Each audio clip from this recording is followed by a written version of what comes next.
I have seen the dark shadows. Trapped in a living maze of terror. From the people who brought you Halloween. How do we know she is alive? Weekends are a good time to escape to the woods. Unless the weekend begins with Friday the 13th. Lovely eyes. My sister had eyes like yours. She's dead now. Oh, gee, gotta run. Well, welcome to the Hysteria Continues, number 5. So we're halfway to double digits. Thanks for joining us again, and as ever, joined by our intrepid slasher aficionados, Joseph. Konnichiwa. And Erik. Dave.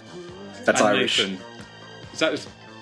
So, sorry, Nathan, Nathan, you are there, aren't you? I can hear you in the background. Aloha. Aloha. And what was that, Erik? What you said that was some Irish greeting? Yes, because it was St. Patrick's Day during the week. Oh, yes. Okay, okay. And he was promptly drunk. Were you drunk on St. Patrick's Day, Erik? Ireland? Sorry? Eric? So I'm getting tongue-tied. Were you drunk on St. Patrick's Day? I was not drunk on St. Patrick's Day, no. No. What? It was a day off. It's bank holiday here, so I did enjoy watching slasher movies, but not under the influence of alcohol. Right, okay. Well, and that neatly segues us in. As you might know, today we're going to be talking about graduation day, so we shall all be graduating with dying colours later. But before we do that, we're going to talk... our top 3 this week is Guilty Pleasures. Before we get to that, guys, have you seen anything you want to share with us? Any good films? Erik? Not good ones, no. Not good ones? What have you seen then? Sorry? What have you seen? I have seen a Brit comedy horror thing from a few years ago. Have you seen it, Justin? It's called Tormented. Oh, yes, I have. Is that with the fat kid who gets... This fat bullied kid in a school who hangs himself and then comes back from the dead to avenge himself. And it's a bit ho-hum. It's another one of those comedy horrors that's neither funny nor scary, and it just sort of... I mean, there's some interesting gore effects, and like there's a death where somebody is killed with 2 pistols up their nose, and somebody else gets, a penisectomy to rival anything in the Hostel movies. But, I mean, it was a bit of a nothing film. What did you think of it, Justin? Well, I must admit, I have seen it, but I've forgotten the penisectomy, so it can't be... Well, you don't actually see it. What they do is a police woman says, "We found a used condom," and then she picks it up and it's actually got his penis in it. Ah, right, okay. Yeah, I got to see this movie now. Yeah, I liked it. I thought it was pretty good, actually. I must have been very, very drunk or very, very tired when I saw it, because I'm pretty sure I've seen it, I just can't remember seeing it. So, yes. Well, the lead actress in it, her real name is Tuppence something. Tuppence? I don't think I've ever heard of anyone called Tuppence before. Isn't that slightly dirty, Tuppence? Or is that something else? Am I thinking? But yes, well, maybe that's one we can cover at some point in about 2042, maybe. If you're still alive, you old man. Well, I'll be broadcasting from alive. the moon then. You'll be broadcasting from the moon. But you mean you're not at the moment? No. No. Okay. Surprisingly. Okay. Well, thanks, for that, Erik. What about you guys, Joseph? What have you seen recently? I've seen 2, both not very good. The first one is a movie called Psycho Ward. Okay. It's pretty cheap. It's filmed on like really cheap digital camera. It's basically about this group of people. They kind of get off on trespassing onto abandoned property, and there's a killer who thinks that's a big no-no. And that sounds pretty good, but it's really, really boring. Really, really terrible acting. And it does have a hilarious opening murder where this couple, they kind of break into this abandoned prison to kind of get it on inside of a jail cell. And the killer shows up and he drags the guy away and he starts screaming like a girl. And the girl's like, "This isn't funny. I'm getting out of here now." And I pretty much blocked it from my memory. It's pretty awful. If you see it, avoid it. I would. Is it a new film? Yes, it's direct to video. I think it was released a year or 2 ago, maybe. I saw it it was on demand on cable. It was in the free section, and I was like, well, that sounds pretty good. I'll give it a go. And I wish I hadn't.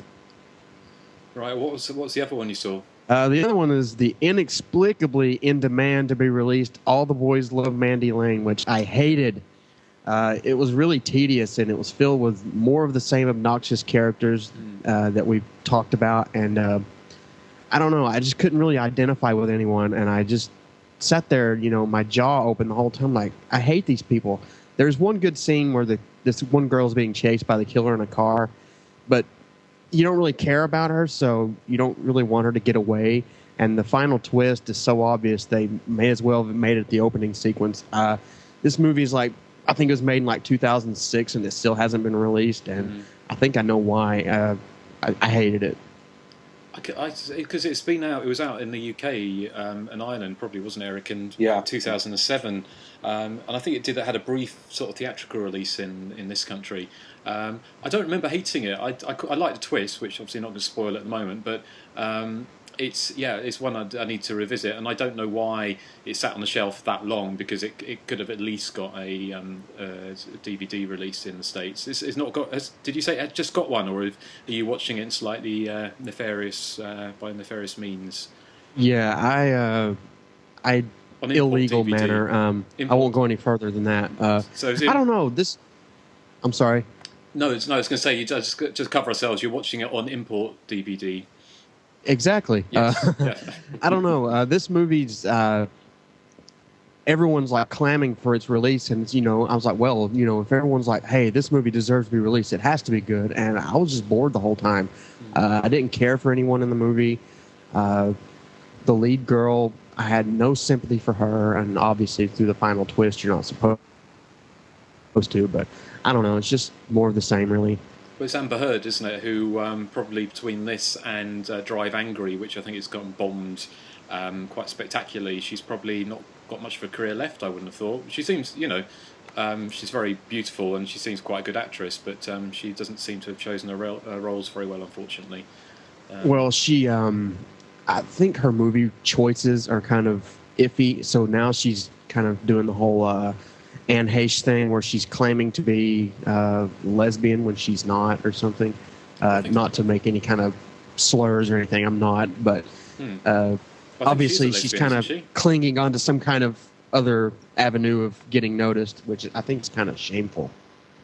But I think she is a lesbian, isn't she? I think she's been known to be an out lesbian in Hollywood for a number of years, but I believe she is, but she's using it as to her advantage rather than her acting chops. If she's a lesbian, that's fine. I have no problem with that, obviously. But let your talent carry you, not your proclivities. Okay, well, that's it's something. Yeah, well, it's something you might come back to at some point. Not lesbianism, but all the boys love Mandy Lane. Why not? Well, we might come back to lesbian. Who knows? How about you, Nathan? Have you seen anything of note? Well, first off, I liked All the Boys Love Mandy Lane, so I have to disagree with Joseph on that. So did I. I thought it was good. Yeah, thanks. The one I saw recently, and this is actually a coincidence because I was just on the Body Count Continues message board this morning, and Rembrandt has posted a topic about it, is Chain Letter, and I did not like that movie at all because it actually does have characters I didn't care about in it, and it's almost like the ending, they ran out of ideas, so they had this ridiculously over-the-top ending. And Rembrandt actually has a really good topic on the board right now, and it's something that I've always wondered, is that why back in the 70s and 80s did a downbeat ending seem, it was, it made the movie scarier sometimes. But it seems like now in more updated movies, when they have a downbeat ending, it's just depressing. And it doesn't make me feel scared at the end of a movie. It just makes me feel either angry or depressed. I mean, downbeat endings in a lot of movies today just don't work for me anymore. Is it Chain Letter? Is it kind of quite still Saw-esque and like Hostel? Is it still kind of torture porn, or is it actually a proper slasher movie? Well, I mean, I think it's kind of iffy. I mean, there are some quick death scenes in it that don't really strike me as torture, but then there's another scene where, he gets this jock and puts the chain in his mouth and moves it back and forth, cutting through his face. So, I mean, I think it walks that fine line. Yeah. I mean, the thing is, it's odd, isn't it? I mean, when did Saw come out? 2004, was it? So it's about 7 years we've had this kind of torture porn legacy, which I use the word torture porn or the term advisedly, but it's not. I liked Saw. I haven't watched any of the other films. I think I saw Saw 2. and I actually preferred Hostel 2 to Hostel 1, but all the rest of them, and especially that awful Train with Thora Birch, which must be the worst torture porn film ever. They're not really relevant anymore. I mean, they're coming out with Hostel 3, and they're setting it in Vegas, and I didn't know there were hostels in Vegas. I thought it was a hotel if it's in the States. The thing that I could be wrong. The thing that confuses me is why they're still churning them out. Obviously, I know why, because they make money. But why it's taken such a long time to greenlight another Friday the 13th movie, whether or not you like it or not. The remake did actually make a lot of money, and they can be made very, very cheaply. So I don't really understand why we're getting more Hostels. And I can't believe that Saw's actually gone. I'm sure it will come back at some point. But I mean, that slightly gets off the point. I haven't actually watched any slasher movies, bar I did see Funeral Home the other day with the wonderful Leslie Donaldson for some research. But with recent movies, I saw what was it, The Last Exorcism last night, because I've been fed up waiting for it to come on Love Film, which is a bit like Netflix in the States. But obviously that's not a slasher movie. For the record, I quite enjoyed it. I didn't think it was amazing, but I quite liked the ending, unlike a lot of people. But I've been spending most of my time watching Graduation Day, so we'll be talking about that later. So, guys, you got any other films you wanted to share before we move into our top 3 guilty pleasures? I'm tapped out. You're I tapped have out. nothing. Okay, shall I take that? Well, how about we move into guilty pleasures? Now, with this top 3, we've done top 3s, obviously for the last few episodes, and with this one, it's I'll be surprised. Well, maybe not surprised, but we shall see if we all agree on the top 3 guilty pleasures. And I guess it's one of those things for me. It was quite difficult to come up with. There's one I think everyone knows probably what that is, but with the others, certainly the early 80 ones, I mean, a lot of them I kind of guess are guilty pleasures. Anything that's not a Halloween early 80s slasher is a kind of guilty pleasure to some degree. But let's see what you guys picked. Should we start in order? How about you, Erik? Do you want to go for your number 3? Yes, my number 3, and as you say, it's hard to decide what a guilty pleasure is when you're a fan of slasher movies, because obviously your standards are a bit lower than sort of mainstream folk. Mm-hmm. If that's not a bad thing to say, you know what I mean, it in the best possible way. Mine is from 1985, possibly 1983. I can't remember. It's Wes Craven's The Hills of Eyes Part 2, which everyone seems to hate, although I did read the review on Hysteria Lives before we started the podcast, and somebody obviously likes it. I don't think it was you who reviewed it, Justin. It was somebody else. They gave it a 3 out of 5. Okay. It's the one that Wes Craven tends to disown, which I think is a kind of ironic, because I think it's one of his better ones, and I think it's kind of rich coming from him, seeing as he made Deadly Friend, that he disowns Hills of Eyes Part 2. It's more of a Friday the 13th clone than the original Hills of Eyes is, and it even has Harry Manfredini doing this score that's absolutely identical to his work on Friday the 13th, the final chapter. It's packed with cheesy moments. For starters, all the cast are dressed like they've just come out of the Top of the Pops audience. They've got these disco headbands and jumpsuits. And there's this blind girl, and obviously she wears this jumper because she's blind. It's this sort of Christmas jumper you used to get in the 80s with sort of elaborate designs on it. You get sort of the wise-cracking black character, and it's all set in this backdrop of the desert, which I think is an absolutely brilliant place to set a slasher movie. I mean, and they do all the idiotic things you do. They go for sort of outdoor showers in the middle of the night, even though they know that there's this history of this cannibal family living in the, in the wilderness there. It has. I was watching it the other day. It has these wonderful over-the-top sound effects. Like whenever anyone gets hit, it's real sort of over-the-top sound effect, like you're watching some kind of chop socky movie from the 70s. It's like whoosh. And like there's famously probably the cheesiest moment is where the dog has a flashback to scenes from the first film where he was attacking Michael Berryman. I was hoping you were going to mention that. Yes. I also love the fact that Janice Blythe's character, she was one of the cannibal family in the original, and now she sort of somehow managed to integrate herself into normal society, which is bizarre, really, because it was like there's only maybe 6 or 7 years between the two films. So Hills of Eyes Part 2 is my number 3 guilty pleasure. I don't know how guilty it is. Maybe you can back me up. Well, I think it is. I mean, I quite enjoy it. Hasn't it got the woman who played the president's wife in 24? The black woman, she played the black president's wife. I can't confirm that, I'm afraid. No, I think it's her. But I think she goes topless in this. I can't remember. Don't pin me down with that. But yeah, I think we talked about it a couple of weeks ago, didn't we? Saying about how Wes Craven seems to have. He's got like his career is like a sort of an epileptic on a trampoline, up and down, isn't it? I mean, it's 1 minute he's making Nightmare on Elm Street, then he's making The Hills Have Eyes Part 2. But again, like you said, Erik, it's for us who are fans of slasher movies. We have a different standard of taste, you know, and it's not good taste, it's not bad taste, it's our taste. So trying to find a film that you know is a guilty pleasure can be quite difficult, because to be honest, most 90% of the films that I enjoy, and I'm sure you guys enjoy as well, we know that most people hate. So yeah, yes. No, I think it's a good. One man's trash is another man's treasure. Exactly. Yeah, I loved it too. I thought it was a really good sequel. Actually, it's cheesy and fun. What more It's hilarious. can you say? I liked it a lot as well. I prefer it to the original, actually, as much as I like the original. The original was the first horror film I ever saw, so I always have a soft spot for the first one. But the second one is really, really corny and really cheesy. It's got Michael Berryman on a dirt bike. What more could you want? Absolutely. Exactly. Right. Excellent. Well, thanks, Erik. How about you, Joseph? What's your number 3? My number 3 is a pretty languid-paced movie called Scream from 1981, also known as The Outing over in your parts of the world. Yeah. Like I said, if you can get past some of the pacing issues, there's like an extremely atmospheric effort buried in there somewhere. It's about a group of vacationers who stop in at a ghost town to camp for the night, and they find themselves being killed off one by one by something or someone. It's really only vaguely hinted at, but what I like about the movie is the setting is just like absolutely incredible, and there's like some really, really, really, really good scenes of like pure dread. It's also notable for being one of the rare movies where no female characters die, and the music is really well done, I think.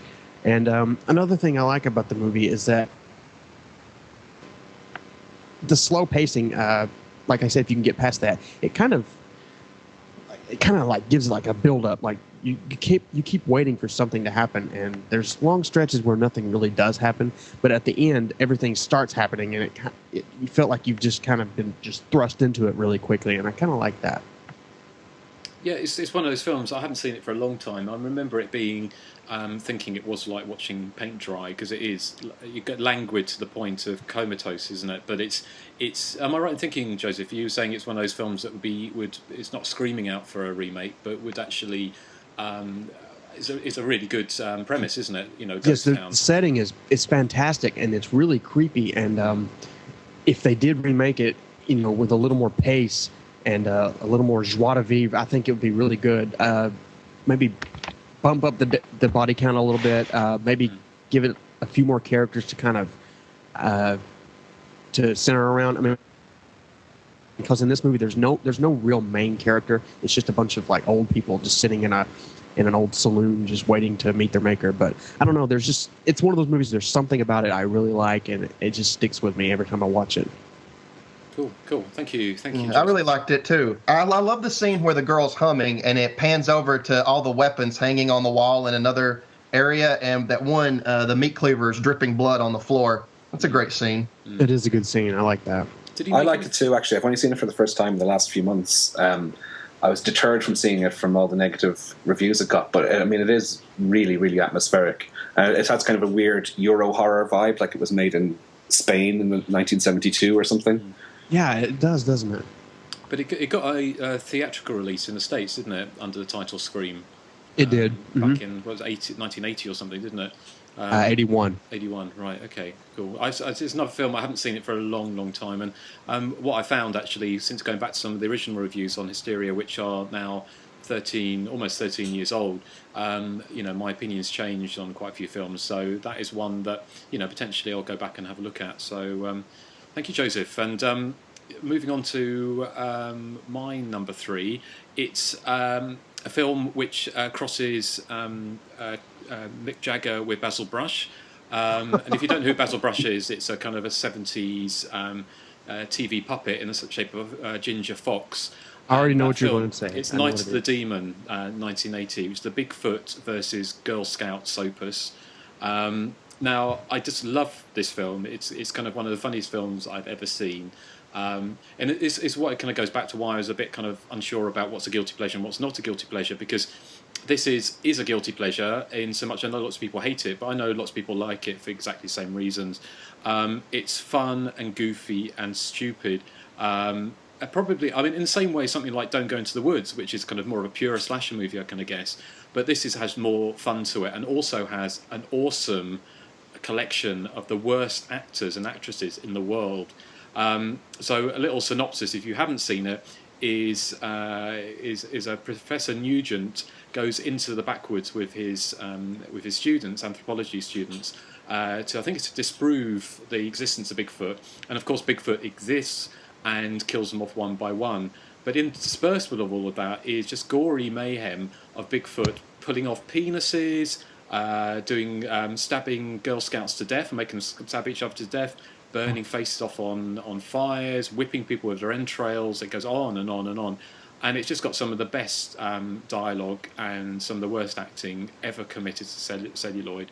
And my favourite moment has to be when the man and the woman are in a kind of sub-porno throes of passion, and she's going, ooh, ooh, ah. and then Bigfoot suddenly appears, pulls the man out, butt naked, and then he's coming down the windscreen covered in blood, going, and she's going, like still the same porno moans, but just slightly more high-pitched. And then the camera zooms in on her eyeball like it does in Psycho. So obviously the filmmakers had pretensions to grandeur, but yeah, if you haven't seen it, it's the film to have lots of beers and popcorn and get drunk and watch, and it's a lot of fun. So that's my number 3 guilty pleasure. I love it.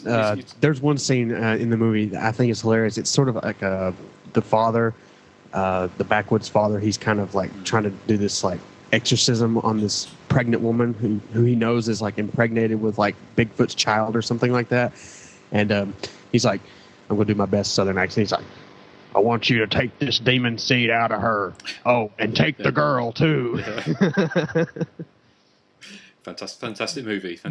I can't believe that we're like 20 minutes into the podcast and we've already mentioned 2 films with penisectomies in them. Well, it probably says more about us, doesn't it, Erik? But we won't go there until our viewers know, or listeners know us a little bit better. So keep you guessing, guys. So, all right, Erik, what's your number 2? Have we asked number Nathan? 3? Oh, have we? Nathan? We've not done Nathan. Sorry, I do apologise, Nathan. Sorry. That's okay. I'm halfway I wasn't through my talking a lot yet. No, sorry, Nathan. You're number 3. My number 3, the year is 1987. Yeah. Planet Earth. The question on everybody's lips, whatever became of Ethel Janowski, crazed binge eater extraordinaire? My number 3 is Crazy Fat Ethel Part 2. It's an hour. It's only an hour long, but I mean, I do admit it's a slow movie. It might feel like it's 4 hours while you're sitting there watching it. Filmed with a camcorder, and it has Priscilla Alden as this crazy woman who will kill people over food. I mean, you know, like they give her a small thing of pudding, and she will kill somebody because it's too damn little. And she gets sent to a halfway house because, you know, the overcrowding in the, you know, mental asylum. So she gets sent to a halfway house, and the guy that runs it, or one of the workers there, likes to feed the patients dog food. And then he sits and eats a candy bar in front of her. So, of course, he has to go. I remember that. But after that, one of the patients sees her kill the attendant. So, and the blackmail consists of she has to give him her dessert for the rest of her stay at the halfway house. So, of course, he's got to go, too. It's a really stupid movie, but it was my holy grail. I mean, I've read about it when I was 12, and it took me 6 years to find it. So I finally found it, and I refuse to hate it. So rest in peace, Priscilla Alden. Ethel, you'll always be the queen of camp to me. And I also need to apologize to Tuzo because I did want to go with Bloodhook, but I couldn't do it. Bloodhook's my number 4.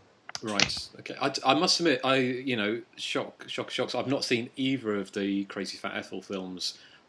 So I've heard all about it, and it's something I have to rectify at some point. But is she in the first one as well? Is it like a direct sequel, or is it a... Yes, it's a direct sequel. Yeah, the first one's called Criminally Insane. The second one's called Crazy Fat Ethel 2. Right, okay. The one thing I remember about Criminally Insane is the very end where they find her. And, My God. The cop played by Buck Flower, he comes in, in the most monotone voice ever. He's like, my God.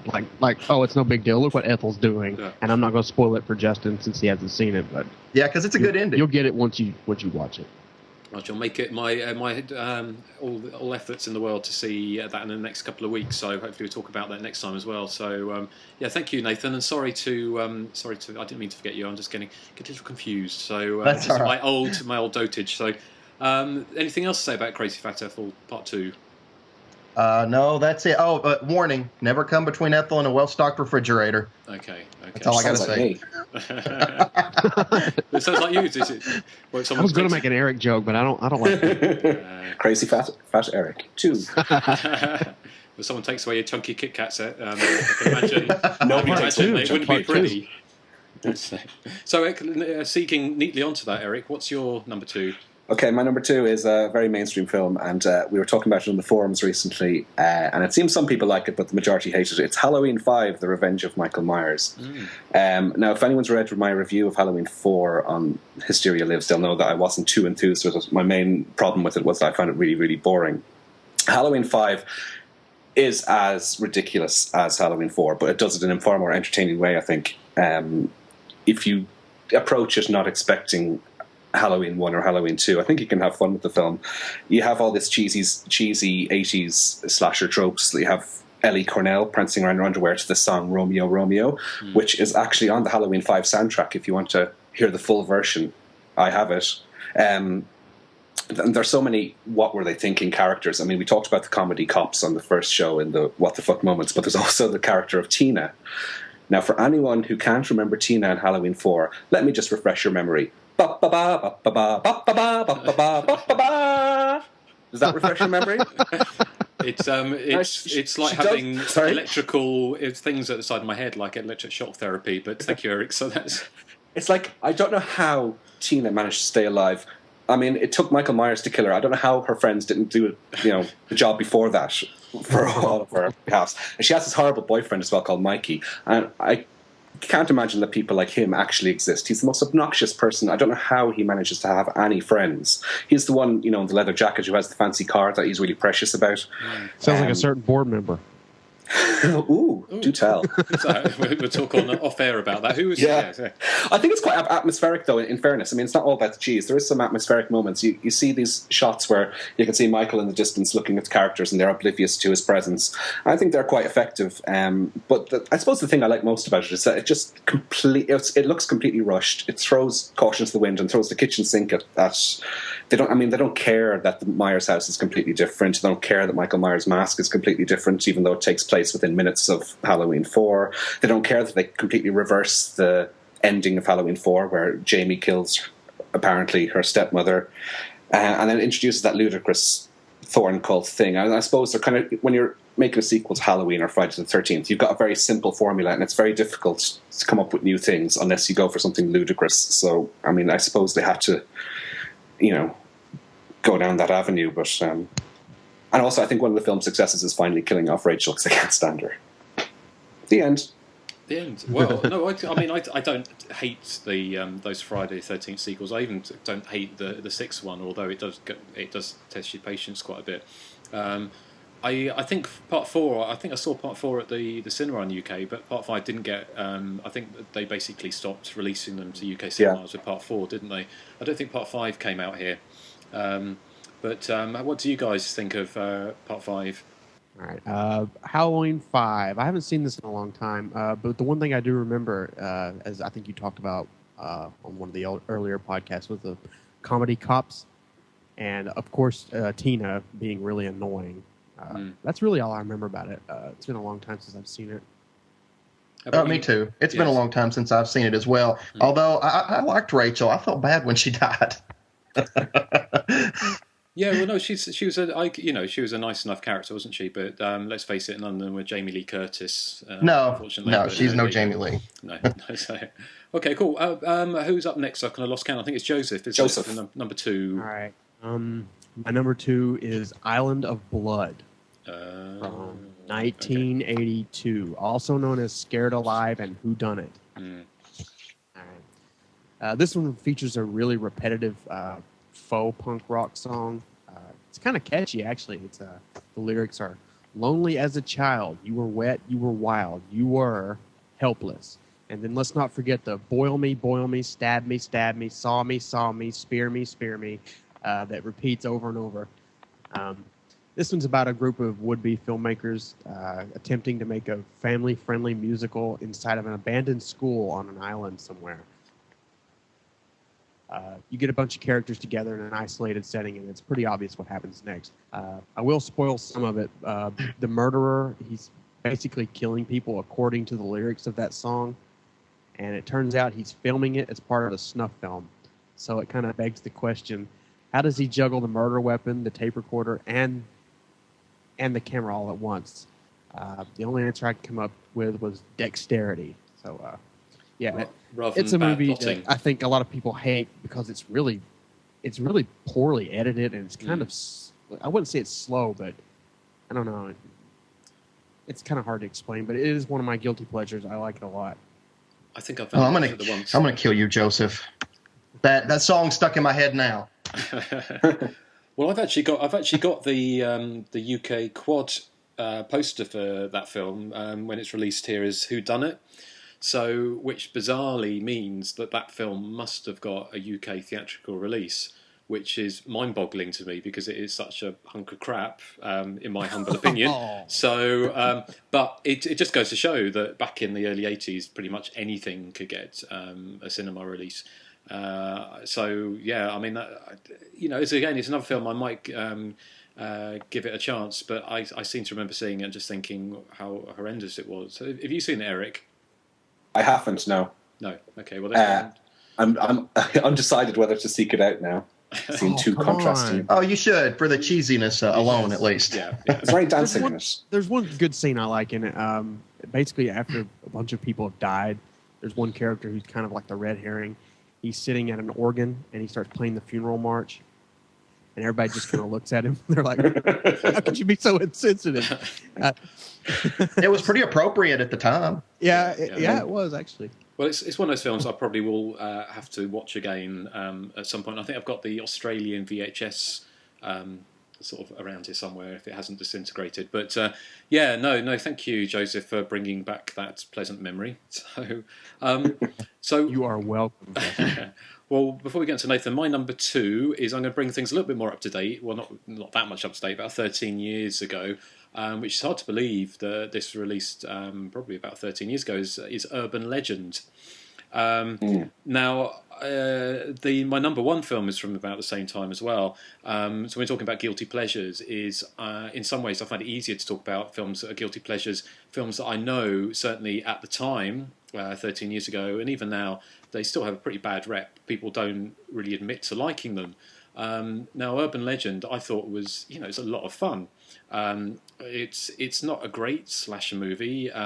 It's back, if any of you guys remember, back in the 98 when I actually set up Hysteria Lives, there was this huge boycott trendy horror thing going on. It was around the same time that sort of Scream 2 had come out, and there were all these kind of films coming out, and people were just sort of saying trendy horror's killing the slasher movie, the horror genre. And by trendy horror, it was kind of meant sort of TV stars turning up in films, more concerned about how they look on camera than what they did on camera.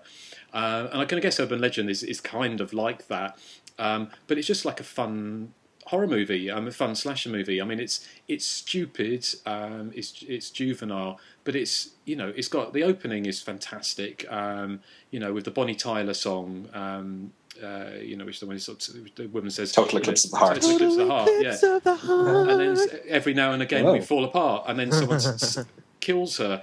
with an axe, chops the head off in the back of a car. I mean, it's kind of genius. You know, it's you have to have a heart of stone not to enjoy that film.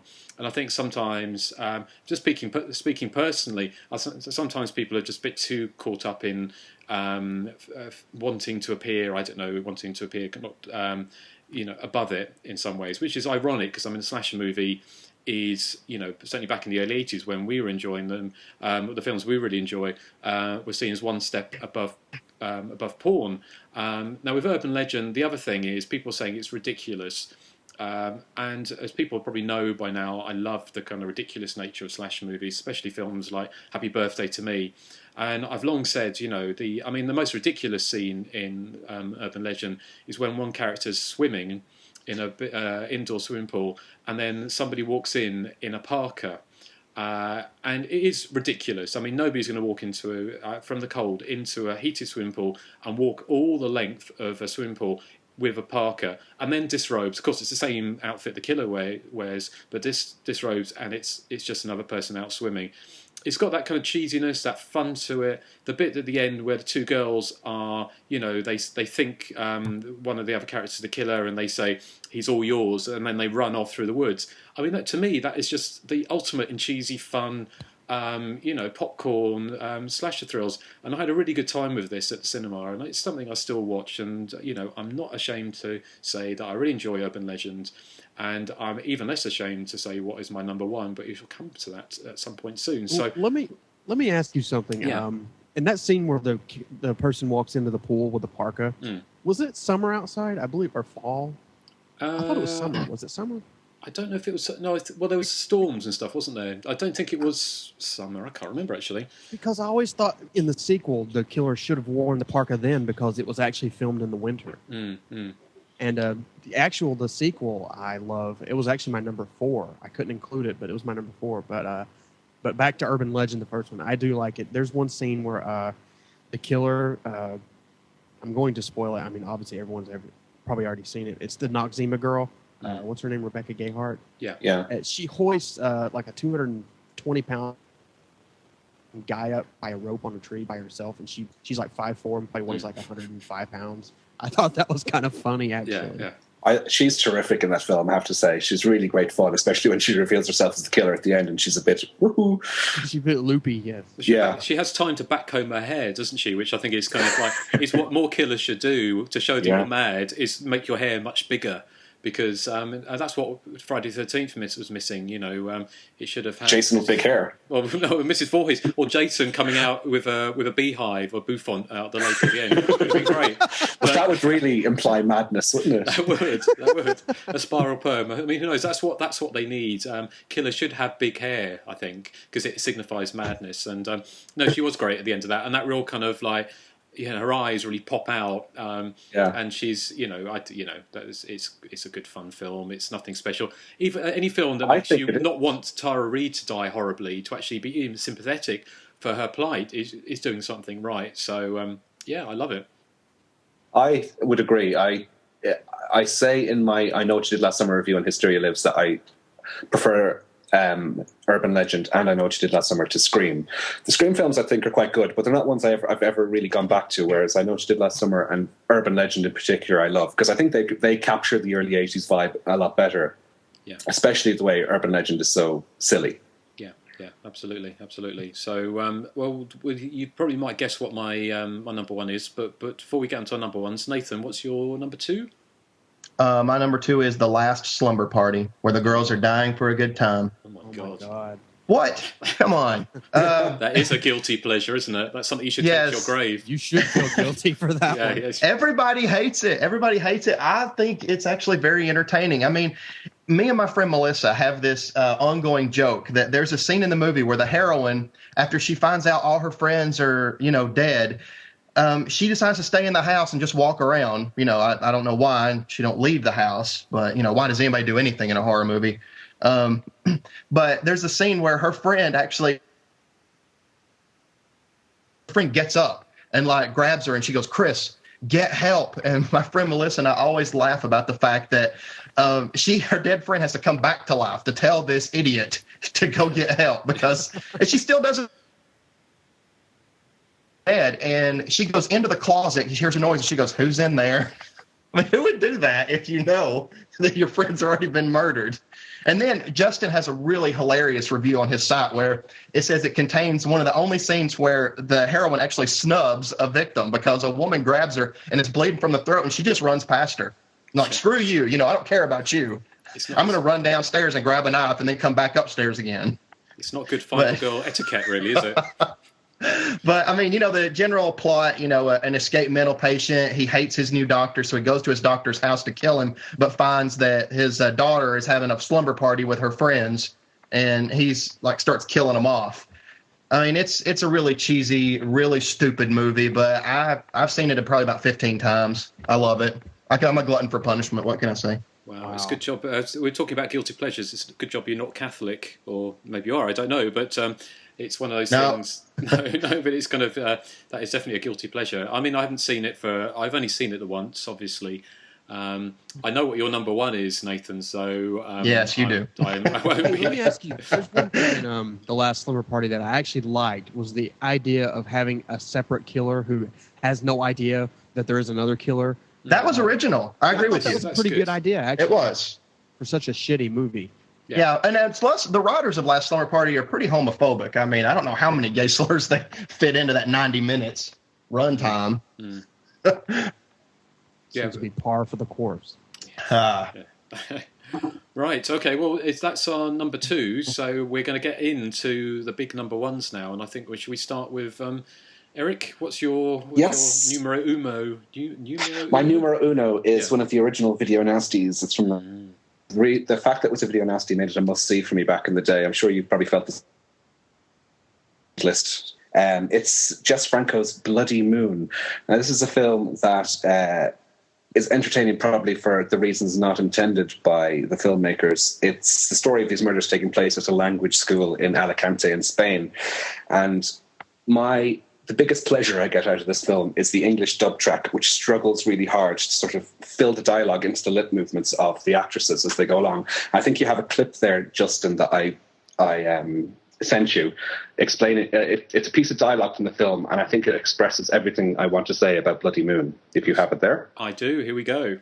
Relax. Ralph. Your body feels so stiff. Please, Ralph. No one can see us here. You know I love you, Ralph. And I love you too. Oh, I love your tenderness. Please, but be patient with me. Just let yourself melt in my arms. Caress me gently. Everywhere. Everywhere, yes. Like that. And that is exact. There you have. That's why I love Bloody Moon so much. I mean, and that happens in the first minute of the film, and it just keeps going on in that vein, and it gets funnier and funnier. Melt in my arms. Oh my! I want you to melt. Oh, Ralph, be patient with me. And it's got some of the shottiest gore effects. I mean, there's a famous sequence where a woman is tied to this kind of slab at a mill of some kind, and she gets her head sawn off. And a mannequin gets his head sawn off, I should say. There's one quite effective shot where a woman gets a knife through the back and it comes out through her nipple. This is making me sound really sick. I should stop. And there's actually the piece de resistance is, and this is going to make me sound really bad. Please don't write in to complain. But where this sort of 6 or 7 year old boy gets mown down by a vintage Mercedes. Eric, what kind of films are you watching? What kind of films are you watching? I hope social services aren't listening. I know, yeah. Can I just say that I was watching the DVD of it during the week, and there's an interview with Jess Franco on it, and he was promised, it was actually done by German producers, and he was hired in to direct it, so it's not one of his own sort of writing, directing jobs. He was promised that they were going to get Pink Floyd to do the score. Can you believe that? What they do end up with Side of the Bloody Moon. Yes. Yes, absolutely. Excellent. No, very good. What we do end up with as the score is this kind of repetitive guitar loop, and it sounds like somebody is standing on the tail of one of your cats, Justin, because you get this guitar that goes. It's got a very strange soundtrack, isn't it? With that disco where they listen to 1940s music. It's probably the only 80s slasher where they have teenagers standing around listening to Glenn Miller and stuff, isn't it? I mean, it's bizarre. I mean, what kind of place were they going to? I mean, can you imagine the kids in Graduation Day, listening to whatever Glenn Miller or something, or some jazz song or whatever it was? It's a very bizarre film. But just be gentle with me, Ralph. Sorry, I can't stop saying that. I just love those lines. Well, I love the bit where she does arms. where she gets her head chopped off. Doesn't she say, "Oh, kinky" or something? She's he's tying her up, and she's there for a long time, going, "Ooh, what are you going to do? Pain is good for pleasure." Oh my goodness! Yeah, it's great. And isn't there a massive boulder that falls down the road and bounces? And I have a suspicion that it was possibly not a real boulder. I think it was made of polystyrene. I think they seem to have a lot of those. My favourite boulder. It's the smorgasbord of absurdity from start to finish, and that's why it's my number one. Just slightly off on the thing about talking about boulders, but which is a very tenuous thing to talk about. But there's that Richard Burton film, Medusa Touch, where he's the killer with psychic powers, and he makes, I think it's Canterbury Cathedral collapse, and this boulder falls out of the ceiling and lands on someone's head, and then bounces about 2 foot in the air off, and the man stands and grabs his head. And it's kind of like, it just reminded me of Bloody Moon. It's just there must be a great list you could do with films with crappy boulders. In a spooky coincidence, Justin. Yeah. There's a famous shot in Bloody Moon where a real life snake gets chopped in half with a pair of shears. And that snake's name is Medusa. Oh, was it? Okay. Yes, because the female lead, the one who takes her top off and looks at the moon a lot. Yes. She says she has a brilliant line of dialogue at one stage saying, "Where's my other snake, Medusa? Who has Medusa? Have you seen Medusa? Please tell me, where's Medusa?" It's that brilliant script writing. It is. It's just it's a shame with some of those early 80s films where they had to shoehorn in real killing animals in them, like obviously the cannibal films we're not watching, but it's kind of, that's the only bit in the film that leaves a bad taste in my mouth, because it's obviously completely gratuitous and unneeded, and it kind of actually, it's such a good time film and so ridiculous and over the top, it kind of puts a little bit dampener on it for me, but still plenty in there to enjoy, Eric, so who knows, we may come back and cover that at some point in the future a bit more. So thank you, Eric, that was hilarious. Yeah. And Joseph, what's your number 2, or number 1 even? Number 1. All right. Brad Pitt can have his 7. I prefer Cutting Class, which is my number 1. Okay. Starring the aforementioned as a stereotypical jock, before he was a megastar, and adopting third world children left and right with that chick who made out with her brother. Also has the lovely Jill Schoelen as the heroine, and Donovan Leitch as a bug-eyed classmate who may or may not be a killer. I don't know. There's just a lot to like about this movie. It's a school set, and it has a scene with Brad Pitt's head in a vice grip. Jill Schoelen gets half naked. Woohoo! The killer's final monologue is especially priceless. It really makes no sense. He corners the final girl, Jill, in a classroom, and he says, "How can I kill people in the past, the future, or change the course of history forever?" And then he goes off on this tangent about Yankee Doodle Dandy, and then the movie kind of like kicks into overdrive with one of the best chase sequences ever. And it kind of segues into this ending, this final battle in shop class where they use every manner of tool possible to like attack one another. And there's also a great bit where the killer, he has Jill Schoelen's character trapped inside of a classroom with a teacher. And he kind of presents the both of them with this like complex mathematical equation about trains meeting at specific times due to their varying speeds and stuff and such. One of the right answer will lead to one door, which is freedom, and the wrong one will lead to the wrong door, which is death. The teacher, he thinks he's figured it out, so he obviously picks the wrong door. And the killer whacks him in the face with an axe, and he says, "He didn't account for the difference in time zones." I don't know. A lot of people seem to hate this one, but I think it has a lot of like underlying like gallows humor, and it has like a really good a Wall of Voodoo pop soundtrack to it, and it's just real plucky and quirky, and I think it's underrated actually. Yeah, you're a Yankee Doodle Dandy to you, Joseph. Yes, exactly. You too must kill or die. Time to burn. I wonder if Brad Pitt ever talks about this film. I'm sure he does. I'm sure he does. I'd say. But it's another one of those films I haven't seen for years and years and years. But I remember it being quite a good time. I mean, it obviously came at not tail end, beyond the tail end of the slasher movie thing, when it kind of become a little bit almost self-referential before Scream came along. But I love those. It'd be great if someone did. Maybe we should do a thing with all of like the people like Daryl Hannah having her throat sewn back up in the Final Terror, and Brad Pitt was head in a vice and doing a nice little sequence of clips of before they were famous, being often slasher movies would be great. The only thing, it's a shame I've never seen his wife die in any slasher movies, because she is quite annoying, isn't she, Angelina Jolie? Because I saw Salt the other day, and it was this idea where you're talking about sort of having in urban legend with Rebecca Gayheart being able to lift people off the ground, and the idea that Angelina Jolie can even lift a gun, let alone do anything else, is bizarre. But she sure can lift a lot of children out of Africa. She can. She's got 50 children now, I believe. Yeah, under her arm. But no, I think it's a great, it's a good fun film. And Donovan Leitch, I don't know, has he done anything since? He's kind of like that crossroads, isn't it? Brad Pitt. He's in a new wave.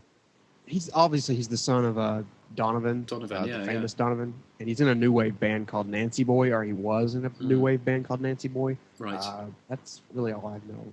He's also Ione Skye's brother. Yes, yeah. It's just funny, isn't it, that we've got Brad Pitt went one way into Thelma and Louise and Seven, and then superstardom, and then the others kind of went off in another direction, and they didn't do a great deal more, really. We're not a high-profile stuff.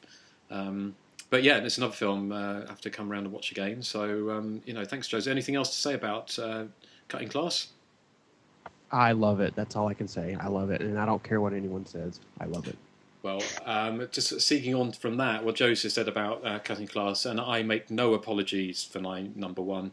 And some of you listening may know that I will defend this film to my dying days, and that is I Still Know What You Did Last Summer. I just think it's the funnest of those kind of nouveau slashers from the late 90s.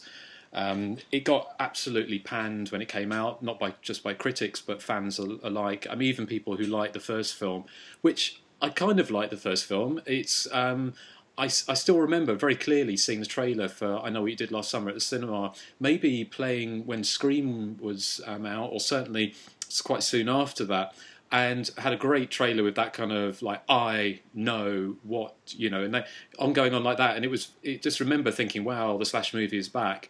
And it fizzled out very quickly. But what I liked about I Still Know What You Did Last Summer is it just takes the seriousness of the first film, throws it out the window, but keeps enough of a serious edge, so it doesn't descend completely into parody. But it's just everything amped up to 10. It is just stupid. You've got a killer who, rather than just killing Jennifer Love Hewitt and her new friends, who obviously Jennifer Love Hewitt survived the first film, decides to pretend to award them a prize for a holiday to a Caribbean island. Now, out of all the killer's motives and things like that, it just seems so bizarre that a killer would decide, okay, what am I going to do? I am going to send my potential victims off to a Caribbean island on me, so I'm going to max out my credit cards, send them to a Caribbean island, and then stalk them there. And when they're there, I'm going to terrorise them by putting them into trying to cook them alive in sunbeds. And of course, the thing that I love the most, and the thing which I think is the most amazing touch ever in these films, is when Jennifer Love Hewitt is singing I Will Survive on the karaoke machine, and then it comes up the legend I Still Know. And though the filmmaker's tongue must have been very much in his cheek when they were coming up with that. But the thing which makes it so good for me is it's got that cheesiness, it's got that fun, it's got Jeffrey Combs, it's got Jack Black, it's got it's got all of these great elements, but it also has the killer being scary, got great stalking scenes, got a fantastic location. It's got everything you could want in a slasher movie for me, and it's the essence of fun, over the top, silly but scary, everything coming together, gelling really well. The best early 80s slasher movies had. So I don't really understand the hate for it. I've gone on record for many years saying how much I love this film. And I would say maybe it's not my top 10 slash movies of all time, but it certainly is up there with a lot of my favourite films. And piece for piece, I probably enjoy this more than the Scream films. So how about you guys? Are you lovers or haters? I love it. I'm a lover. I love I'm a it. fighter. Oh, I see. Not everyone hates There's it. one- So. I want to ask you, you know how the killer basically sends them to this tropical island on his dime? I hope he had frequent flyer miles, because that'd be expensive. And he's also, I mean, I'm going to spoil it. It turns out there's someone helping him, and it's his son. So obviously he's got to have his son in college, too. So he's paying for his tuition. It just seems like a rather expensive way to go about, you know, ending someone's life. I mean, that's a lot of money to put into it. But it's also got that fantastic clue, hasn't it? That the Benson, Ben's son, yeah. and it's kind of like, wow, that's worthy of Agatha Christie. He even put a clue into his false name. Yeah, exactly. It's kind of, but I thought it was. I mean, it is a hoot. I really love the film. I love. Is it Brandy? Is the name of the girl, yes. the singer? There's a scene in it where she is in a sunbed, I think, and she's screaming and she's face to the killer. Then it cuts away to another scene, and it comes back about 10 minutes, and we're still at the same stage we were with Brandy screaming face to face with the killer. It's hilarious. I mean, I think people's problem with the film was that they couldn't take silliness. And I think if you are going to be a slasher fan, you have to. Another thing I like about the movie is it's constantly raining. I love movies that, you know, feature a lot of rain. Friday the 13th Part 5 does that at the very end. Any slasher film that has like torrential downpours, I'm going to automatically like. I don't care what it is. No, absolutely. I think it's great, and it ends. And you know, one of those kind of downbeat endings we were talking about earlier.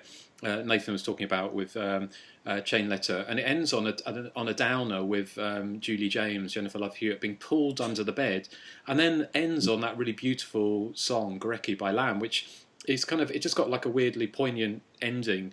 And then of course it's followed. They completely fucked it up by following of I'll always know what you did last summer, which I'm not taking credit for it because I'm sure they came up with that. That was always going to be the title. But I remember when I entered my review of I Still Know What They Did Last Summer, I said I really look forward to if they make I'll Always Know What You Did Last Summer, and they did.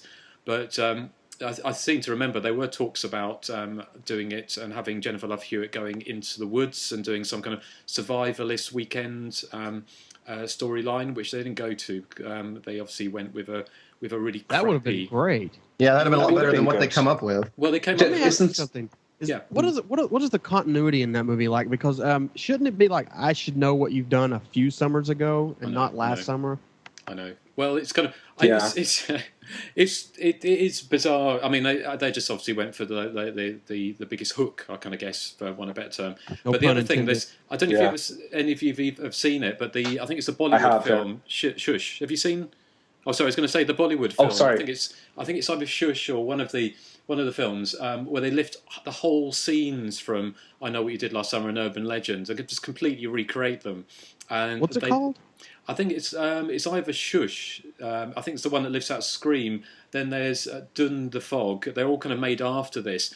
But one of them, it starts with the beginning of this film when she's in the confessional and she's talking to the priest and it turns out to be the killer. And they just completely lift it. And then they have the scene from Urban Legend where the turnaround Bright Eyes scene. So they just lift all these, cherry pick. But they have the killer I think he has a hook for hands and a sou'wester as well. But they have added singing and dancing Bollywood numbers.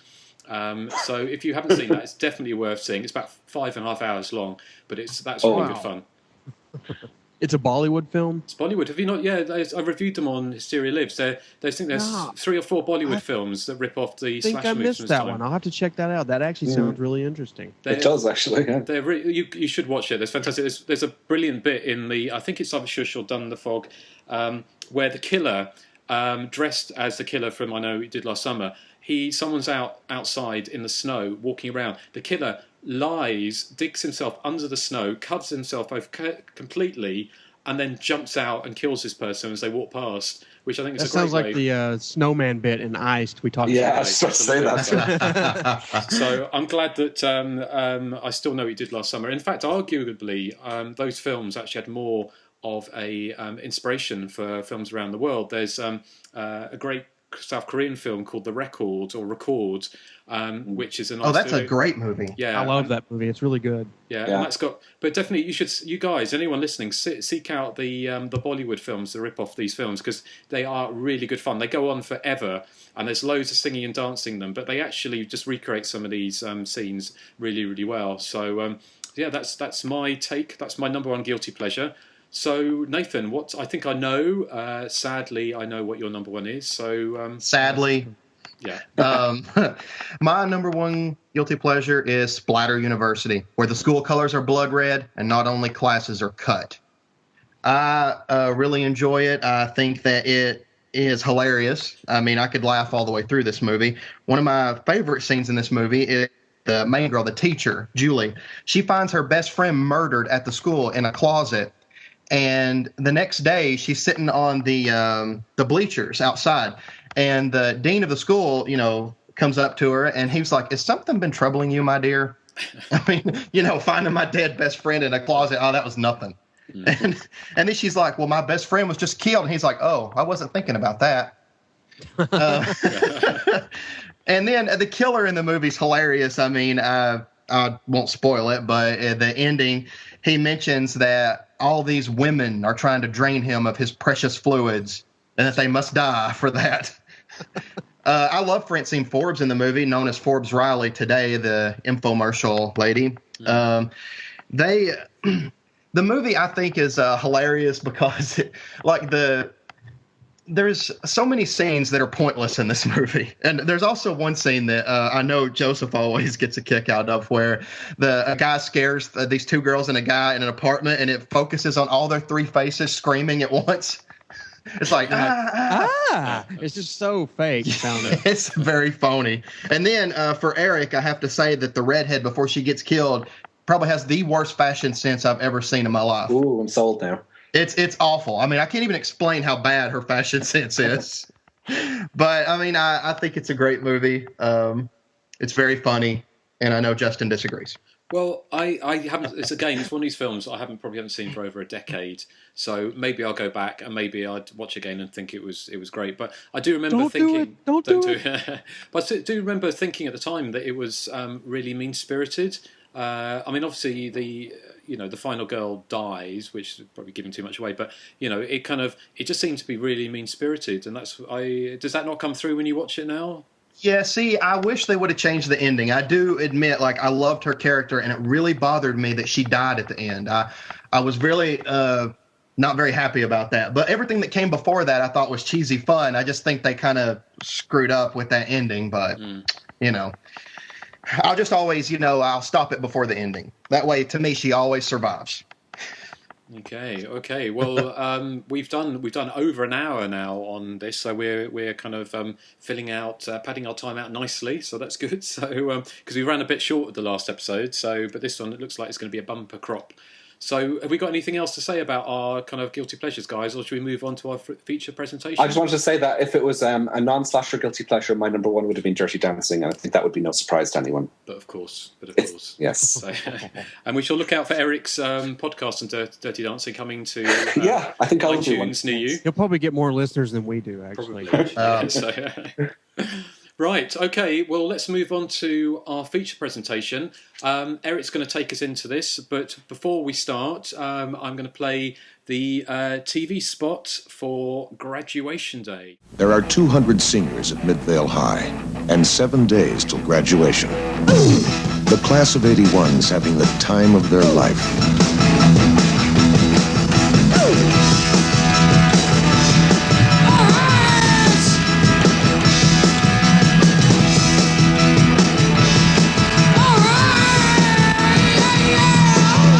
Graduation Day, rated R. Now showing at a theater or drive-in near you. Yes, that's as Justin said. That's one of the original TV spots for Graduation Day, which was back in 1981, almost 30 years now since it was released.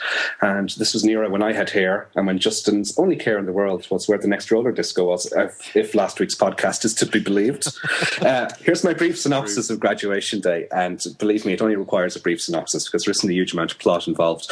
And the film opens with a high school sports day. And the star of the track team, Laura, is seen winning a race. Shortly after winning, she collapses and dies before she has a chance to collect her medal. And when I say collapses, what I mean is she waves her hands in the air a bit, her mouth gapes open, and she sort of crawls down to the ground. And this is just one of the first. This is one of the first of many cheesy moments in the film. It's one of the reasons I love the film so much. Anyway, Laura's sister Anne returns from duty with the Navy to attend the high school and pick up her sister's posthumous diploma. But meanwhile, someone is offing all the members of the track team in the high school one by one, seemingly as revenge for the death of Laura. And as they do, they cross off the faces of each victim on this picture, a la prom night.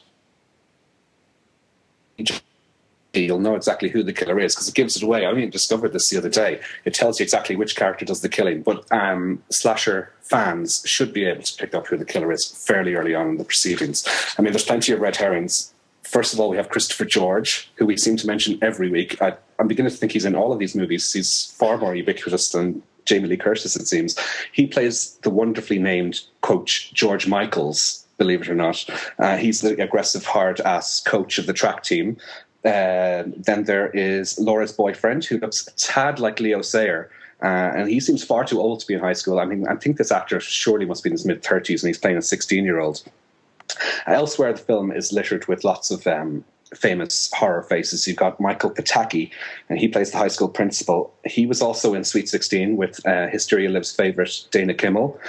He was also in Halloween 4, which we were trashing earlier. Well, I was anyway. You have Linnea Quigley, and she makes an early appearance as the trashy Dolores. And Vanna White, who apparently is famous, but she completely bypassed me, I have to say. I've never...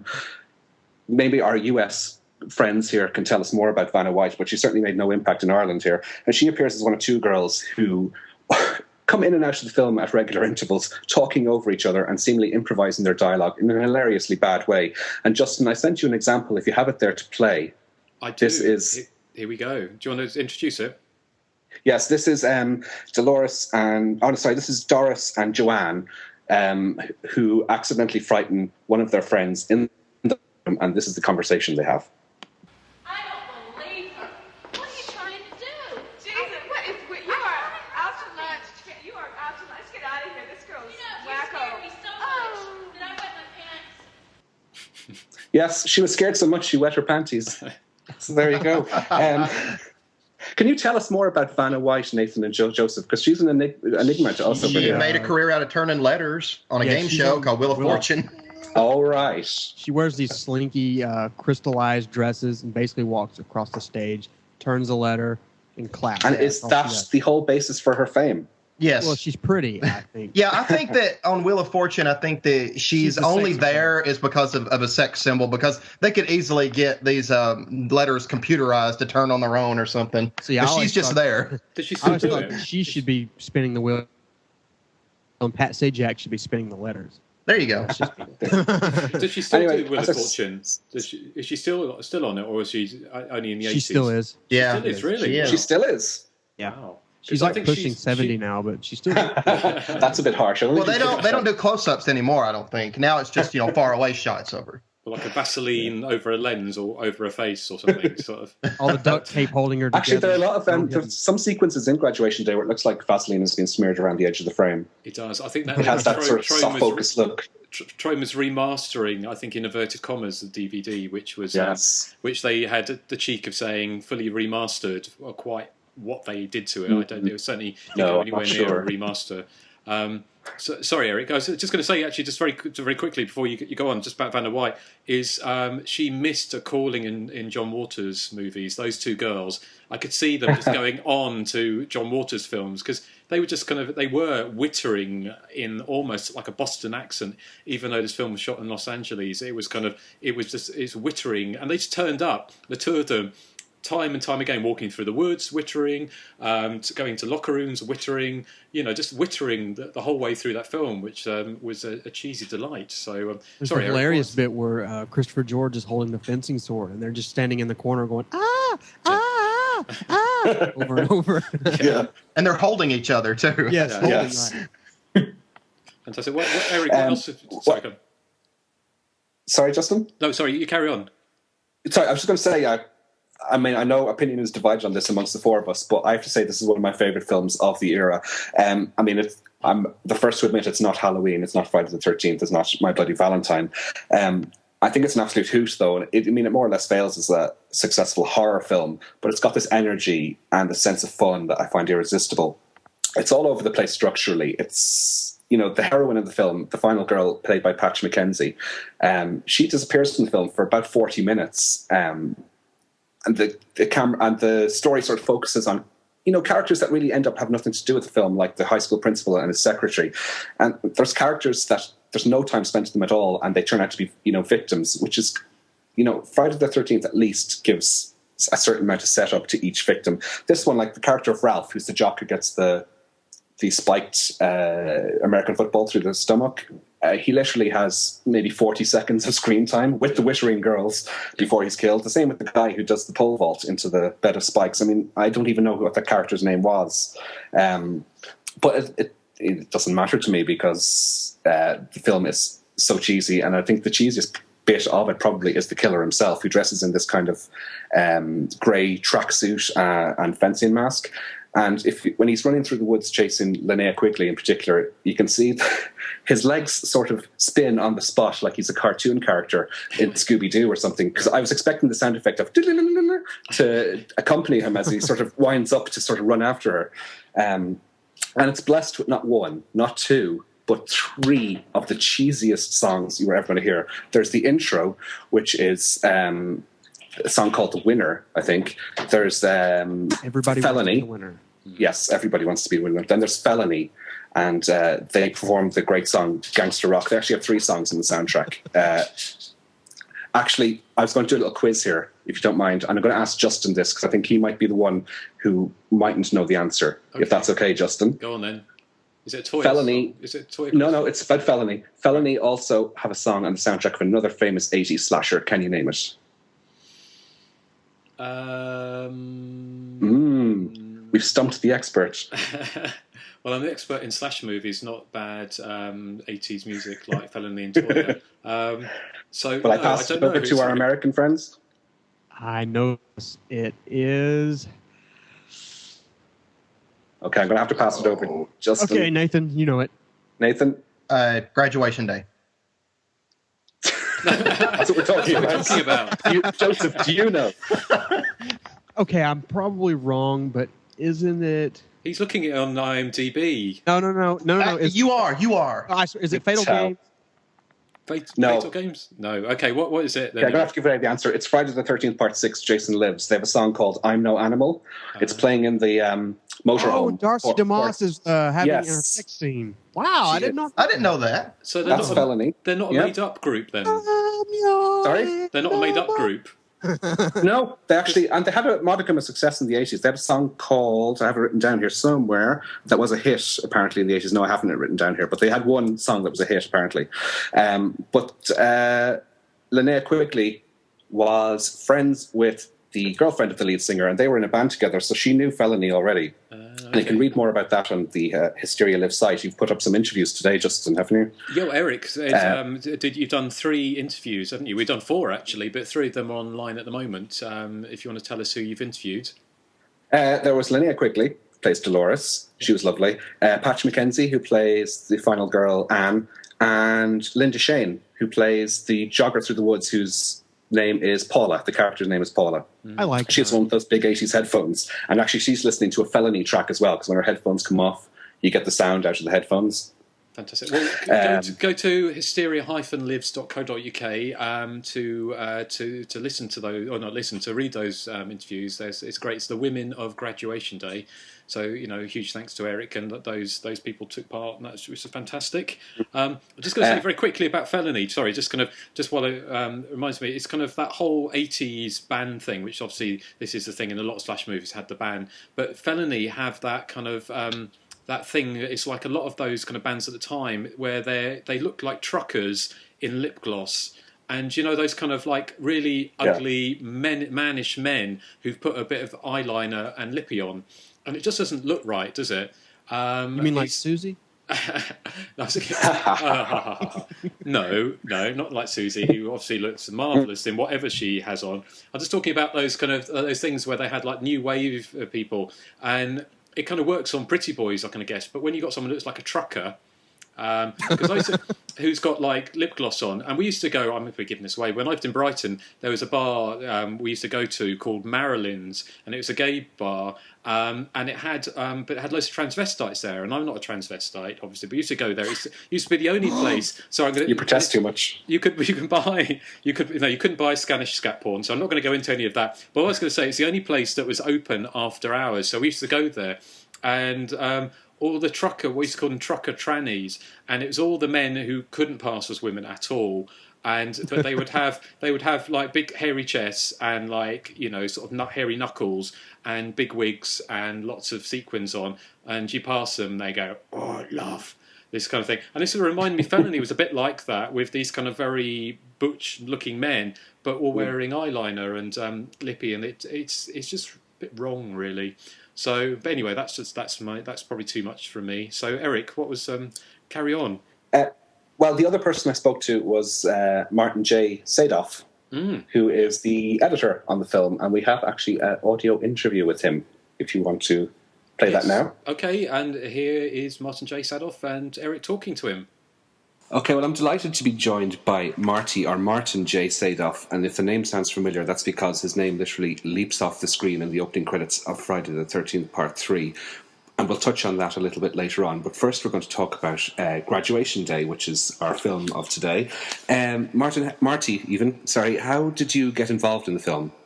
I got a call from Herb Fried, the director, to would I care to edit Graduation Day. And I was told, actually I had a bigger, Friday the 13th was in the works at that time, but Paramount had not put anything together, and I had some free time, and I said, okay, I'll do it. Did you know him previously? No, I didn't know him. I'm trying to think about exactly what happened. There was a call for an editor, and I knew one of the people on the staff. And I guess he was looking for somebody, and I was recommended to him. It was a very good experience with him. As I said, he was the one director I work with that stayed in the editing room all the time. Usually like the director comes in and says, "I'll see you next week when you get a cut." But Herb was there for every edit. Were you on the set of the film? I was on the set of the film, not a lot, because we were cutting as we were shooting. But yes, I did go on the set. And did you get to mingle with the cast at all? There were some big names, some big horror names like Christopher George, Linnea Quigley in there. Yes, I did get to meet them, and there were people coming in and out of the editing room all the time as well. They wanted to see what they looked like, and they were always commenting, "Oh, use my left side, use my right side."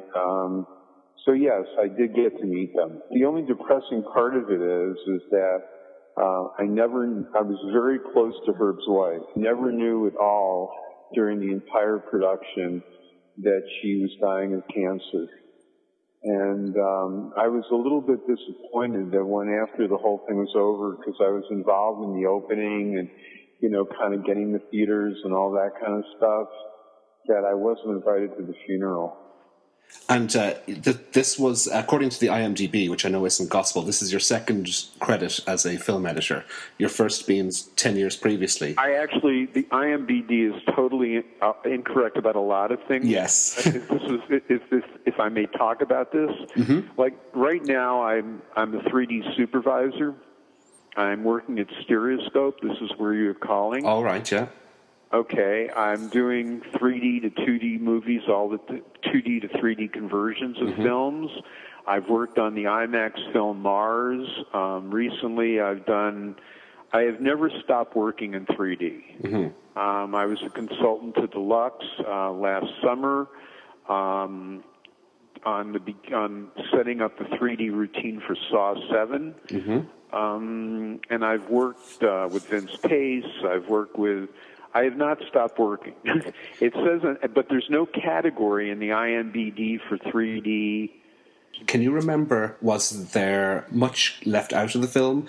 It has kind of a strange structure where some characters appear out of nowhere and are killed off within minutes, which I know is par for the course in films of that type.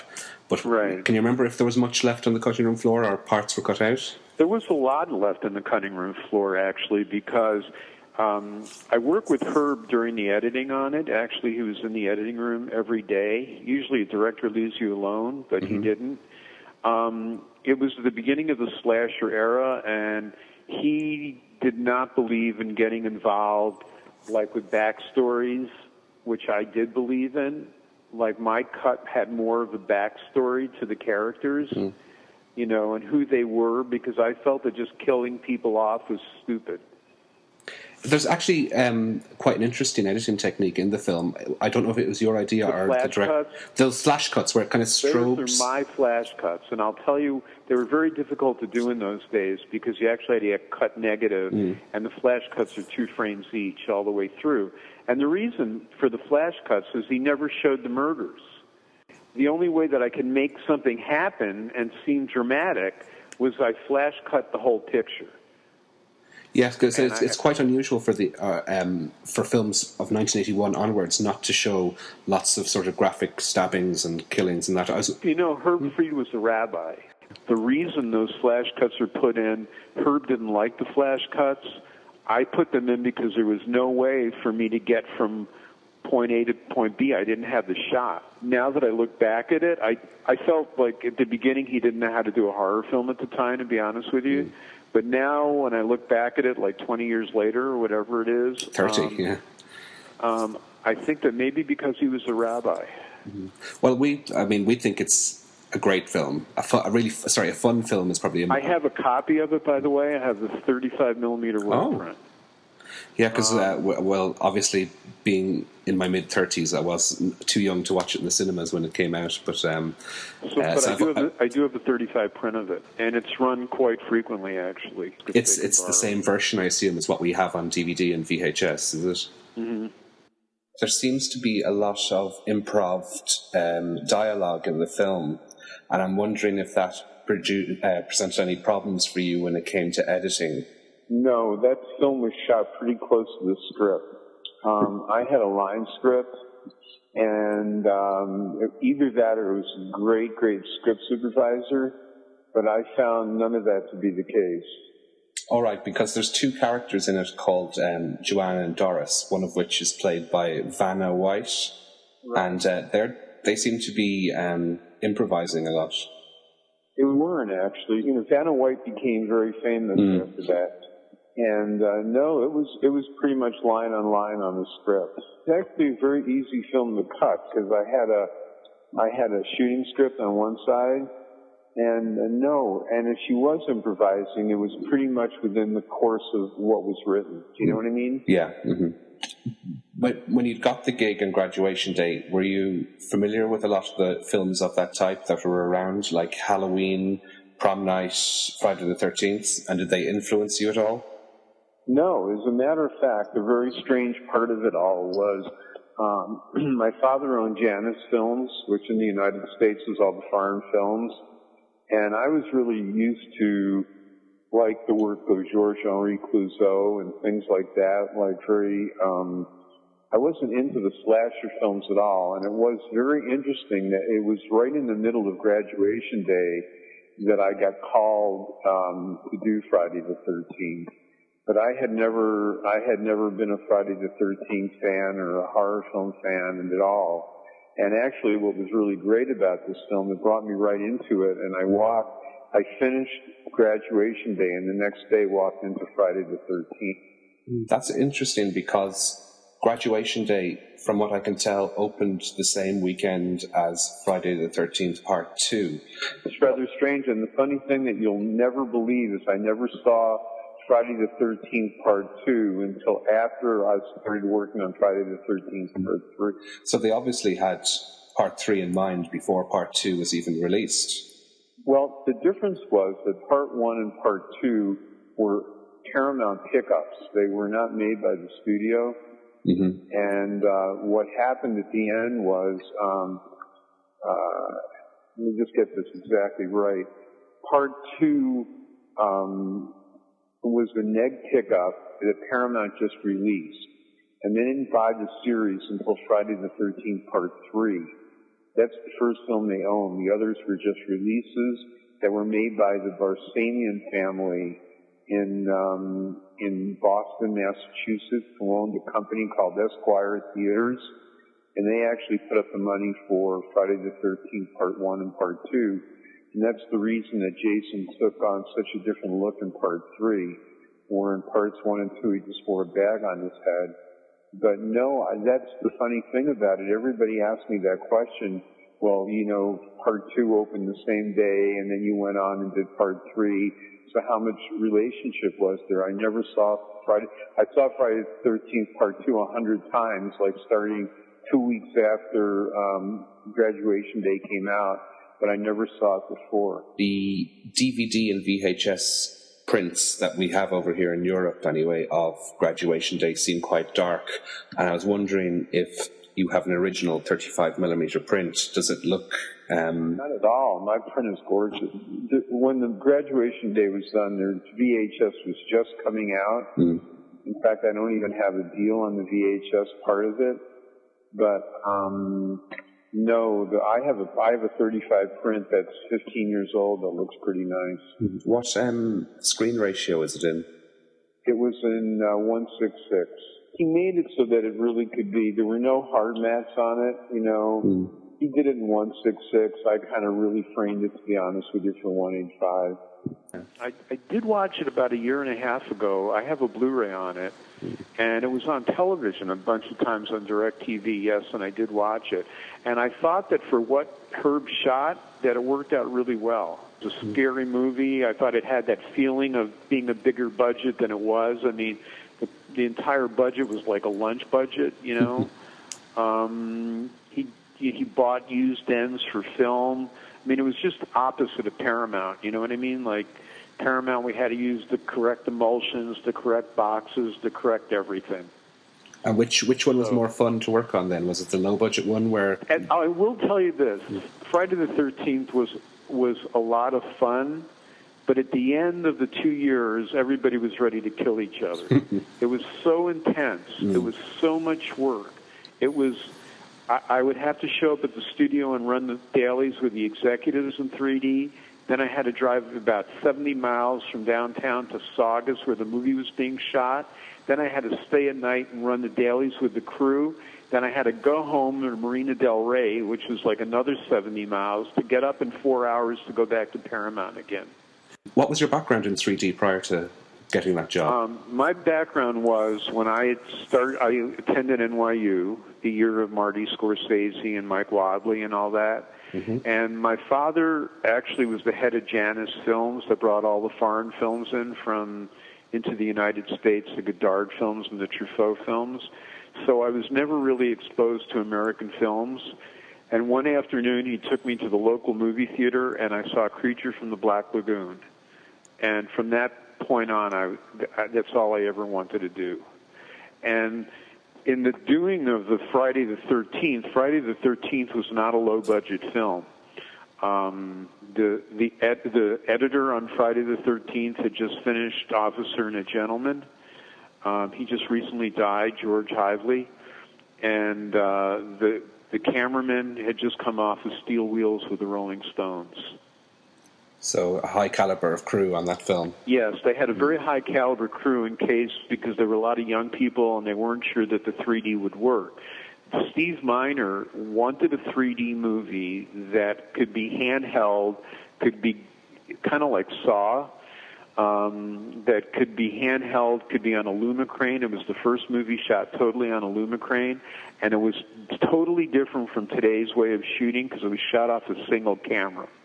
Friday the 13th was a career for me. Yeah. I ended up doing all of the TV promos for it, and then we did a movie right on top of it that didn't do very well, called The Man Who Wasn't There.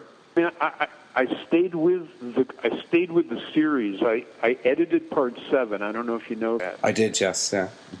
Yeah, and I stayed with it for between those as just helping out, and I co-directed the TV series, and I was supposed to go to Toronto where the TV series came out. I came up with we couldn't use Jason in those days on television because I thought it was too scary, so I came up in Buffalo behind the big vaudeville theater. There used to be a magic shop, and that's where the idea came up for the television series for Friday the 13th. Oh, so you came up with the idea, did you? Yes, it's my idea. Well, Martin J. Sadov, thank you so much for talking to us today. Okay. And best of luck with your 3D projects in the future. Thanks so much, and I hope to talk to you soon. Okay, and thanks, Erik. And speaking to Martin J. Sadov there, who was the film editor on Graduation Day, which is obviously the film we're talking about at the moment. Sorry, go on.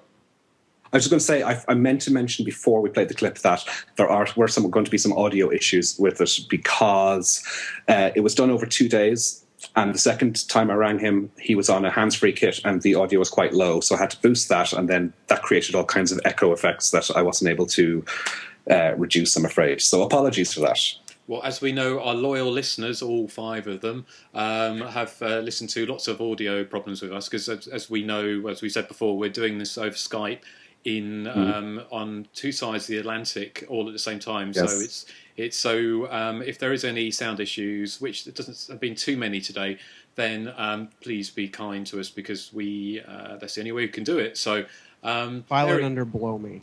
Sorry, exactly. Yes. So fuck you if you don't like it. You don't have to listen. So anyway, okay, Erik. Harsh. I know, harsh but fair. Okay. Erik, is there anything else you want to say about Graduation Day? No, I think we should hand it over to you guys to see what your opinions are on Graduation Day. I know that Joseph, I think, disagrees with a lot of what I have to say.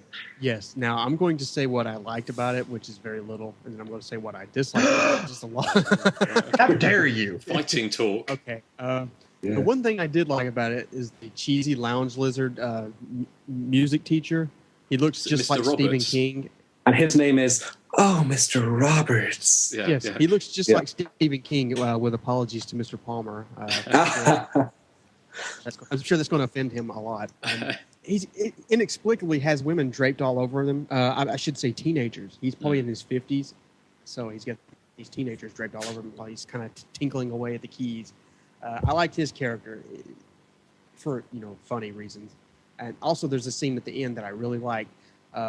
After the final girl, Patch McKenzie. Was it Patch McKenzie? Yeah. She's laying in bed, and all of a sudden the killer comes in the door, and he's holding a knife, and her mother flips on the light, and it's actually her stepfather holding a liquor bottle. And so her stepmother escorts him out of the room, and she's like, "Oh, you'll have to forgive him. He's been through a lot lately." And I'm thinking, what about her? She was almost just killed. And I think that's pretty much all I like about the movie. I mean, I don't really dislike the movie intensely, but I think my problem is that there's really no central character to identify with. I mean, Patch McKenzie, she's gone for long periods of time, and she has no dialogue. And there's lots of padding. I mean, the Gangster Rock song goes on for 10 minutes, literally 10 minutes. That's not a problem for me. I could watch the Gangster Rock for 20 minutes. I like the song, don't get me wrong, but 10 minutes, I'm ready to switch to Everybody Wants to Be the Winner. So. Well, as Martin said in the interview, he said that the director, Herb Fried, probably wasn't the best choice for a horror film. And that's why it seems a bit... Another thing he says in the interviews, like the murders are kind of kept from the viewer. We only see aftermath shots, and I kind of wanted to see some of this stuff. Like I wanted to see the guy land on the bed of nails. I wanted to see like the impalement through the football, and you just don't want to see that. It kind of irritated me a little bit. But that's really all I have to say about it for the moment. So go ahead. What about you, Nathan? How did you? I liked it. I'm a big fan of Graduation Day. I think it's funny that you mentioned Vanna White and the other girls' characters just keep popping up, because my favorite character that keeps showing up and has 0 lines is she doesn't even have a name. I call her Red. At the very beginning, you see this girl in the audience or the fans watching the track race, and there's a redheaded girl who completely overacts like the whole time. This is a girl. Her, yes. I like the fact that, she didn't get any lines, so she's going to get her screen time. So you see her pop up like 3 or 4 other times in the movie, every time she's stealing the show for me. I kept going, hey, there's Red. There's Red again. So I like her character because I love that overacting bit. And I think Graduation Day, it actually has one scene that I think is really creepy. It's at the end when Anne goes up in the bedroom and finds her dead sister in her cap and gown. I think that's actually a very creepy scene, and I like that. Of course, then it's a pretty good scene. It follows it up with some cheesiness, though, because I love the fact that Anne knows martial arts. So she starts utilizing that, and the killer coming after her. I didn't think she used it quite enough, though. I wanted to see some more, martial arts action going on. Well, the martial arts in it isn't exactly Crouching Tiger, Hidden Dragon, is it? No, not really. I think less is more was probably the best approach. You don't it could have been even cheesier. But no, I'm a huge fan of Graduation Day. I think it's a fun movie. I do think that I wish that Patch McKenzie would have been in it more, I guess, is my main criticism. Taking off on what Nathan just said about the scene in the bedroom at the end, when the corpse and the killer fall out the window, that always reminded me of Straight Jacket, when the girl spins around in a circle and then just falls out the window. That's what it reminded me of, and I almost mentioned it when we were at Greg's the other night watching this. And you should have done that at Grant's. Yeah, it slipped my mind. Well, did you notice, if you freeze frame it when they go through the window, obviously the girl was made up to look like a dead body, but when they go through, if you freeze frame it, it isn't her that goes through the window. I think it's one of Felony with too much makeup on, because it's obviously a really heavy-set man in graduation robes with a black wig on, which kind of only adds to it. I mean, Graduation Day, it's one of those. I remember way back in the early 80s or early mid 80s, the Graduation Day is one of those films I always wanted to see. It was out on, I think it was Ivor Films in the UK on video, and I love just talking about the artwork is obviously there's which has got the kind of the axe coming through the picture of a very shocked looking student right now. Which is an amazing thing. It's got great tagline, as well. And I find I'm torn. I find it very cheesy, and I love bits of it, and the bits I love the beginning bit with all the fast cutting. And the crowd's reaction is just hilariously over the top, isn't it? They look like they're watching. It's almost like we've got 5 minutes to save the world, and they're really screaming, rather than just some crappy high school games where in reality they'd all be sitting there looking at their nails and sort of like looking a bit bored, being made to sit there. And I love some of the dialogue. I think it's Paula, who I think is great. She's kind of Paula with like her thunder thighs. And she kind of, when she's talking about, is it Paula? No, which one's Paula's the one who gets killed. Who's the one who gets the tracheotomy when she's shaving her legs? Sally, is it? Sally, yeah. And yes. She's talking about Paula going missing. She goes to Christopher George. She goes, "She's the best cross-country runner we've ever had, and you know it." Sort of like that, when they won't wait for her to come for the picture. And I love the scene which I think they were obviously referencing Friday the 13th, where Patch McKenzie is in the car with that fat sleazoid with the neckerchief. And, when she's getting the lift there, and he's got this kind of little yellow neckerchief, and he's talking to her, and he's saying, "Oh, I hear they were all a couple of lesbos." No, not Australian, but And then she goes, and then he goes, "Oh, cat, got your tongue? I've got plenty of tongue for both of us," like that. And it's just kind of like it's just so early 80s and so kind of non-PC. I thought it was like really good fun, and say it shows its pedigree, really, doesn't it? With like having that Sally character shaving her legs in the sink. I mean, you wouldn't get Jamie Lee Curtis doing that, would you? Basically, I wouldn't get Jamie Lee Curtis saying, "This one's for you, Coach. Sit on it and rotate." Yeah. Hey, Justin. Yeah. I just want to say your American accent is flawless. It is. Thank you. It is flawless. Can you tell I was trying to vary it from? I was going for a bit of an Idaho accent there. I should try a different one later, but. One little bit of tidbit of information. It was because I've got some. I think we'll come on to talking about sort of like the great box office mystery in a minute, perhaps. Yeah. But what I do really like about it, and I thought it was really kind of gimmicky and fun, is the whole stopwatch thing of the killer taking 30 seconds to kill the people in the film. And what I read was that Herb Fried, who is the director, we'll get into this a bit more later, but his wife, who died either during filming or quite soon afterwards, he made a couple of other films. He made Beyond Evil with, I think, Lindsay Day George, and Haunts in the mid-late 70s. And but they weren't particularly successful. So his wife said she was convinced that there was a formula for horror movies, and what she did, she got stopwatch and timed the time between murders in horror movies. And that's where the whole stopwatch kind of thing came from for Graduation Day, which I thought was quite just like a fun little thing. And it kind of really, I just liked it. It's very, very cheesy. It's a neat gimmick, I think. It's a neat gimmick, isn't it? I think it's a really good gimmick, and it's obviously they weren't taking themselves that seriously with the film, were they? I mean, it was. How could you really? Well, you couldn't really. Although, obviously, I mean, Erik, do you want to talk a little bit about Herb Fried and stuff? What have you kind of? Well, I think Marty said most of what we wanted to hear in the interview. It's that he was a former rabbi, and because of that, he probably wasn't the best choice to be making horror films. Probably because I think he was more suited maybe to family-friendly fare. But if I can get back to Beyond Evil, I watched that as well fairly recently, and I don't understand why it wasn't a success, because it's got a scene where Linter's coming for eyes. Which is, who wouldn't pay to see that? Oh, sorry, you broke up a little bit there, Erik. Do you want to say that bit again? Sorry, yeah. I was saying that I saw Beyond Evil quite recently, and I can't understand why it wasn't a success, because it has a scene where Linda Day George has green lasers coming out of her eyes. Yes. And who wouldn't pay to see that? Sold. No, absolutely. I mean, I have it, unfortunately, on good authority that Linda Day George won't talk about these films now.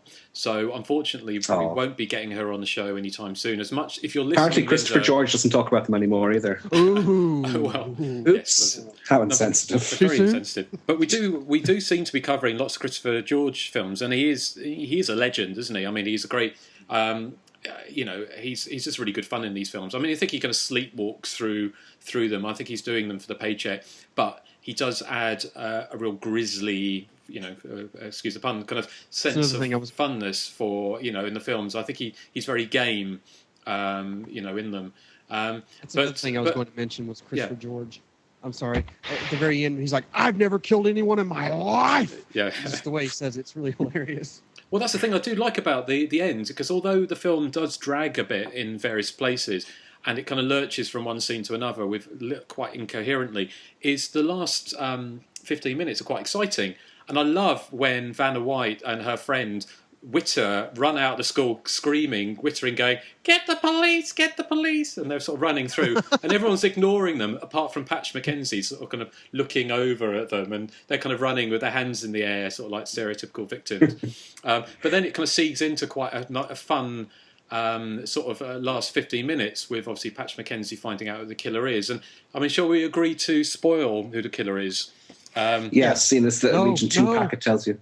Yeah, I agree. Because I think the thing I want, because the killer is, what's his name? Daniel Murphy, isn't it? And I think he's pretty good, actually. I mean, but he doesn't really do much for the rest of the film. But at the end of it, his acting is cheesy and over the top, but it's pretty effective. And I also like the fact that earlier in the film is the other song you haven't mentioned, Erik, which is the Graduation Day. I was going to mention that one, Blues song, where the killer plays a harmonica, and it must be one of the only slasher movies where the killer plays a harmonica as a kind of like a little, let's have a break from slaughtering my classmates, let's play a little bit of harmonica. And did you notice all the people sitting around them clapping their hands and singing along had really, really large dental braces? Yeah, which is kind of perfect. Oh, and Red is in that scene too, by the way. Oh, is she? Yeah, she makes an appearance. Earlier you mentioned in the very beginning that the killer is pretty much given away at the very beginning. You're right. The crowd, everyone in the crowd is like frantic and like excited when she falls, but it shows the actual killer. He's stone faced and he's just kind of looking. And I'm like, yep, he's the killer. But he's kind of I mean, he is what he is, and he's a killer with a bubble perm, and we don't get those anymore. So, Erik, do you want to talk a little bit about the box office conundrum? Yeah, the box office is a bit of a mystery. We were trying to uncover this. It says on IMDb, and most other sites, all other sites, in fact, that it earned 24 million at the box office, which can't be right. It opened the same day, as we said in the interview with Marty, that it opened the same day as Friday the 13th Part 2, which was the big slasher movie that month anyway. It opened 1 week before The Burning and 2 weeks before Happy Birthday to Me, and I was just thinking how good it would have been to be 18 in 1981. But you were saying, Justin, that you imagine maybe the decimal point got moved by mistake, and that's where the 2.4 million. That's what I so 2.4 million would sound more about right. I think basically I've done some more digging, and there's a report from the American Film Distribution, The Changing Marketplace, by someone called S.M. Donahue, which was released in 1987. Which talks about how much Graduation Day made in all these films. And in 1981 actually made less than $1 million at the box office in rentals. Now, the thing is, it's getting a bit nerdy, but the thing is, with the way that they used to collect money back in the early 80s, is different from how they do it now. Now they do total box office. I think basically if you go in and pay for your ticket for $8 or £5 or whatever, that's how much it kind of tags it up in that kind of increments. But back then they just took what they cut the distributors were taking from it. So in fact, those kind of figures, they would be, the final tally would be about 2 to 3 times that. So if the film made less than $1 million in 1981, it was still on release in 1982 and still, garnering money. But there's no way that it would have made $23 million. So when I've looked at it, it kind of works out at today's prices. It's probably made about 2 to 3 million, or about 2.3 million at the box office in 1981 to 82, which is averaged out about 8.5 million today in today's box office numbers. So it wasn't a big hit. It made less money than Final Exam, for instance. So I reckon basically, the decimal point probably got in the wrong place because it. Yeah, well, it did only cost $250,000 to make, so they did make a profit, if not a huge profit. It's not like the IMDb is like very, very reliable anyway. No. Well, the number is actually, it seems to originate on thenumbers.com, which is the-numbers.com, which has like a box office tally. Now, it's not like Box Office or some of the other better known ones, but the numbers seems to be a relatively reliable, or certainly well-established box office kind of website. So I'm not sure that's where this number comes from, and people have been grabbing it. The difficulty with a lot of these films from this time was that they were released piecemeal. They weren't like today's releases. They went right across the States, and you had like 2,500 prints. They would roll from town to town, like 20 or 30 towns in an area would get the same prints and rolled over, the next couple of weeks to go somewhere else. And especially with a film like this, which wasn't funded or distributed by a major, it was an independent release. I think there's probably a little bit of difficulty finding out what the exact numbers were. And just a couple of other little things I found out about this film was obviously Herb Fried. He is probably a better businessman than he was a filmmaker, because he got the cinema chains or theatre chains, a bit like with Friday the 13th, the original Friday the 13th. They got the funding from cinema chains, independent theatre chains, and they put the money up for this at the $250,000. But also the canny thing with that was, of course, the distribution deal was also there for them to show it as well.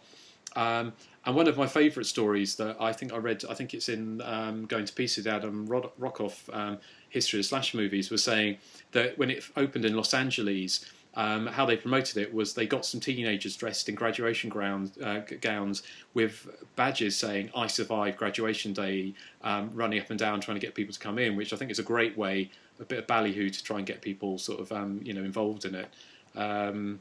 But I'm just trying to think. Was anything else that you guys found out about the film? No, I was just going to say that I was in touch with Jill Rockow, who did the special effects on the film, and she agreed to answer some questions, but I'm still waiting for that response to come through, so we don't have them, unfortunately, for the podcast today. But she did say she has very fond memories of Graduation Day, because it was our first head of department special effects makeup job, and I mean, she's gone on to huge things now. I was looking at her CV on IMDb, and she's just finished work on Thor, and she worked recently on the Star Trek reboot as well. So, from humble beginnings. Well, absolutely. I mean, it'd be interesting if we now turn to the women of Graduation Day, and just a couple, because obviously you chatted to Linnea Quigley, didn't you? Yeah. There was the whole thing about was she brought in to replace somebody else? She did. She said she confirmed that she was brought in to replace somebody else. It's still a bit of a mystery as to who it was. We think it was the girl who, when they go to the photo shoot, she says we can't do the shoot without Paula or something. I think she says, I think that might be the character, because they'd already cast her head, and it can be seen under the bleachers in the final sequence where Patch Mackenzie's being chased. Because she does vanish. But she was... Sorry? She does vanish, that girl with the long blonde hair. And in the beginning, when they're all shouting, it does cut to Linnea quickly as well, doesn't it? But in isolation, she's not with the others. So she's not in the group shots. She's kind of shouting and cheering, but it's kind of isolated shots of her. So it's obviously clear that she was cut into that later day. Well, the reason that she was brought in to replace the character was because the girl who was originally cast refused to go topless. So Linnea, who had auditioned previously, was brought in to fill the role. And I think you say on your review in Hysteria Lives that when she's running from the killer, her blouse mysteriously pops open. Yeah. Which is mysteriously. It's already open when she's fondling with her boyfriend. It's open. Billy Hupsey from the Kids from Fame. We had to discredit you, Justin. I'm sorry. Oh, well. But I still prefer to remember it the way I saw it. But another little fun thing about Linnea was that I read that, actually heard on the Troma release of Graduation Day, there's a little interview with Linnea as well. And she said that she learnt lots of things working on Graduation Day, and one of them was not to have a big lunch before you do a big chase scene. And apparently she threw up all over herself during the chase scene after having a big lunch. So I don't know if her bra... that would have been interesting. It would have been. I don't know if it before or after her bra popped off, but she's obviously very game, and she's kind of like, she obviously loved the film and loved making horror films. So that was. And Nathan and Joseph have actually met her. Yeah. Have you? Yeah, I got my picture made with her. She's very nice. Yeah, she seems like a really good, like a fun lady and sort of really really nice. Such a sweet lady. Yeah, very kind. Just a couple of little things I've dug up. It was cast in 1980, and it filmed over Christmas holidays in 1980 as well. So in December 1980 is when it was shot in and around Los Angeles. So which is probably how they used the school, because obviously people on Christmas break. And also Herb Fried's wife died either during filming or, from what I can see, died in 1984. So she was either ill during filming, because I think was it one of the stunt guys, wasn't it? You tried to get in touch with, was it James Winburn? Yes, Jim Winburn, who actually does this. He did the stunt, singular in Halloween, but he was also the stuntman on this and on Mortuary. So I was hoping to hear back from him, but again, I'm still waiting. Okay, well, we might hear back from him. I mean, he said that he actually filmed. I think he actually shot one of the scenes, didn't he? Because Herb Fried became so distraught during filming. So it's obviously a horrible thing being in the middle of filming and your wife being very ill. But she actually from the sound of it, the woman, his wife, was actually possibly the person behind the whole idea. Marty said in the interview that she was in the editing room a lot, sort of helping out. Well, the other thing I think I read in the Going to Pieces, which is a great history of the slasher movies. If you've not seen it by Adam Rockoff, he says that Herb Fried said he was completely unaware of the slasher movie boom at that moment, which seems a little bit bizarre and probably not particularly true, because Graduation Day seems to pretty much follow everything to the letter, really, doesn't it? It's a very stereotypical slasher movie in a lot of ways. It kind of ticks pretty much all the boxes, but I enjoyed it. It's a fun film. It's not a good film by any stretch, but I would love to see it. I'll tell you what, I'd really like to see it. I'd like to see it with a paying audience, in a cinema. That would be a lot of fun, I think, because I think with an audience you'd probably get a lot more out of it. So guys, have you got any final thoughts on Graduation Day? I'm exercised for. You're exercised by that. Yes. How about you, Nathan? Yeah. If you had your fill on Graduation Day? No, I think I've said everything I can think of about it. Right. Okay. And what about you, Eric? Do you want to wrap up? Yeah. Well, I suppose that's all we need to say about Graduation Day. One bit of non-Graduation Day news I had from my chat with Martin J. Sadoff was that, for those of you, rich few of you out there who have 3D televisions, apparently Paramount are prepping a proper 3D DVD or Blu-ray release of Friday the 13th Part 3, which means you need, obviously a 3D Blu-ray and 3D television to watch it, and whatever the shutter glasses are. But, I mean, that's exciting news, and would always prompt me to sort of remortgage the apartment and purchase a 3D setup. Can you imagine Dana Kimmel coming off the screen at you? What a dream that would be. Yeah. I'll never forget her horrible face. Never. in 3D.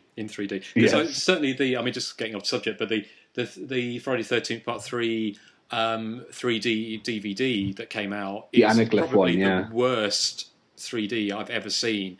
Because I saw Friday the 13th Part 3 3D at the cinema. Yes. Not when it came out, I saw it at the NFT, but it was pretty good, very good 3D effects in it. But the kind of the red and blue or whatever, however they did it for the DVD release was pretty dreadful, I thought. You were watching it with polarized glasses. Was it like what we have for sort of modern films? Yeah, well, when I saw it at the cinema, it was with those kind of polarized glasses. So, because I remember I saw Jaws 3D, and that had the polarized glasses, and I saw that at the cinema at the time. But I was obviously much too young to see Friday the 13th Part 3 3D when it came out, as I'm sure you can imagine. But I saw it at the NFT about 10 years ago, which is the National Film Theatre in London, and the 3D was really, really good. I was really surprised how good it was, and I think it's probably because it was that polarized effect, and it was certainly better than a lot of the 3D I've seen recently, better than Piranha 3D or My Bloody Valentine 3D. It was really, really good. So it's credit to Martin J. Sadoff. But speaking of Friday the 13th Part 3, a shout out for, I think it's Mr. Palmer has done a review of it for The Body Count Continues. Yeah. And he's actually done his recollection of going to see it on opening day back in 1982. It's really, really good. There's actually some very good reviews up on the site at the moment. Absolutely, yeah. No, I've really enjoyed his ones about the first film and Part 2 as well. He's certainly old enough to have seen them when they opened. He's like 70, maybe 80. Is he? What? No, seriously, he's like... I was talking to Meep on the forums, and he saw Friday the 13th Part 3 first time around as well, and he's not 70. Is he 75, like 80? No. 40? 40, 35, 40, maybe. Because that's 29 years ago. Like in 1982, I was 8. But that's a difference between us in the UK and probably in Ireland, and is that you can't go and see. Your parents couldn't take you to see Friday the 13th Part 3D. True. Part 3 3D. Whereas you could literally be coming out, your mother could give birth to you in a theatre in the States, and you could stay there, couldn't you? Because as long as your parent takes you to an R-rated movie, it's fine, isn't it? That's my understanding. So, but in the UK, it's very strict. You're either 12, 15, or an X as it was then, or an 18. You couldn't go unless you were over that age. And also, just want to give a quick shout out because I know we were talking about feedback or lack of. Just want to say shout out to Count Fosco, who has been very kindly given us a lot of feedback, which is great. And anyone who has on the forums, thank you again. Next time we'll probably read some of that out. So if you do want to give some feedback, and please do, because it's good to know how we're doing and to hear back. Tell us what your favourite guilty pleasures are. We'll read those out. It'll be really good to hear that and make it a little bit more interactive. And we have an email address, don't we, Joseph? Can you remember what it is? Yes, I set that up. Psychotic death threats, complaints, anything, just send it to us. We'll read it. That's a very long email address. No, sorry. No. Well, that's the email address, exactly. It's thehysteriacontinues@gmail.com. Now, there is a period between each word, so it's the.hysteria.continues@gmail.com. Send what you have. If you hate us, you like us, you want us to die, you want us to play at your birthday party, we'll read it over the air. So just send it in. Yes, but be kind, and looking at the counter now, we are probably almost or just over the 2 hour mark. So wow. With the interview included from Martin J. Sedoff. So it is a bumper graduation day episode, and who thought we wouldn't have enough to talk about graduation day? We've had plenty. So unless you guys got anything else to say, I'll take that. No. I just want to say, yeah. Oh, Ralph, I want you to melt in my arms. Melt in my arms, baby. Oh, just take it like that. I loved it. That was the best part for me. I laughed until I cried. I would like. Can I just play this little? Just play a little thing, which I had a little at the beginning, which I had to. I was playing this little sound clip in. We got a little shed at the back of the garden where I was sitting there, and I saw my neighbour looking at me funnily across the fence, because this is probably my favourite sound clip from any slash movie, and it is this one. How do we know she is alive? And House and Sorority Row. House and Sorority Row. Poor Morgan. Poor Morgan. But I do love that line. Yes. It's up there with Bastards, which it is. But yeah, so anyway, on that bombshell, thanks guys for joining us. And what we'll do is we're going to play out with a bit of Felony.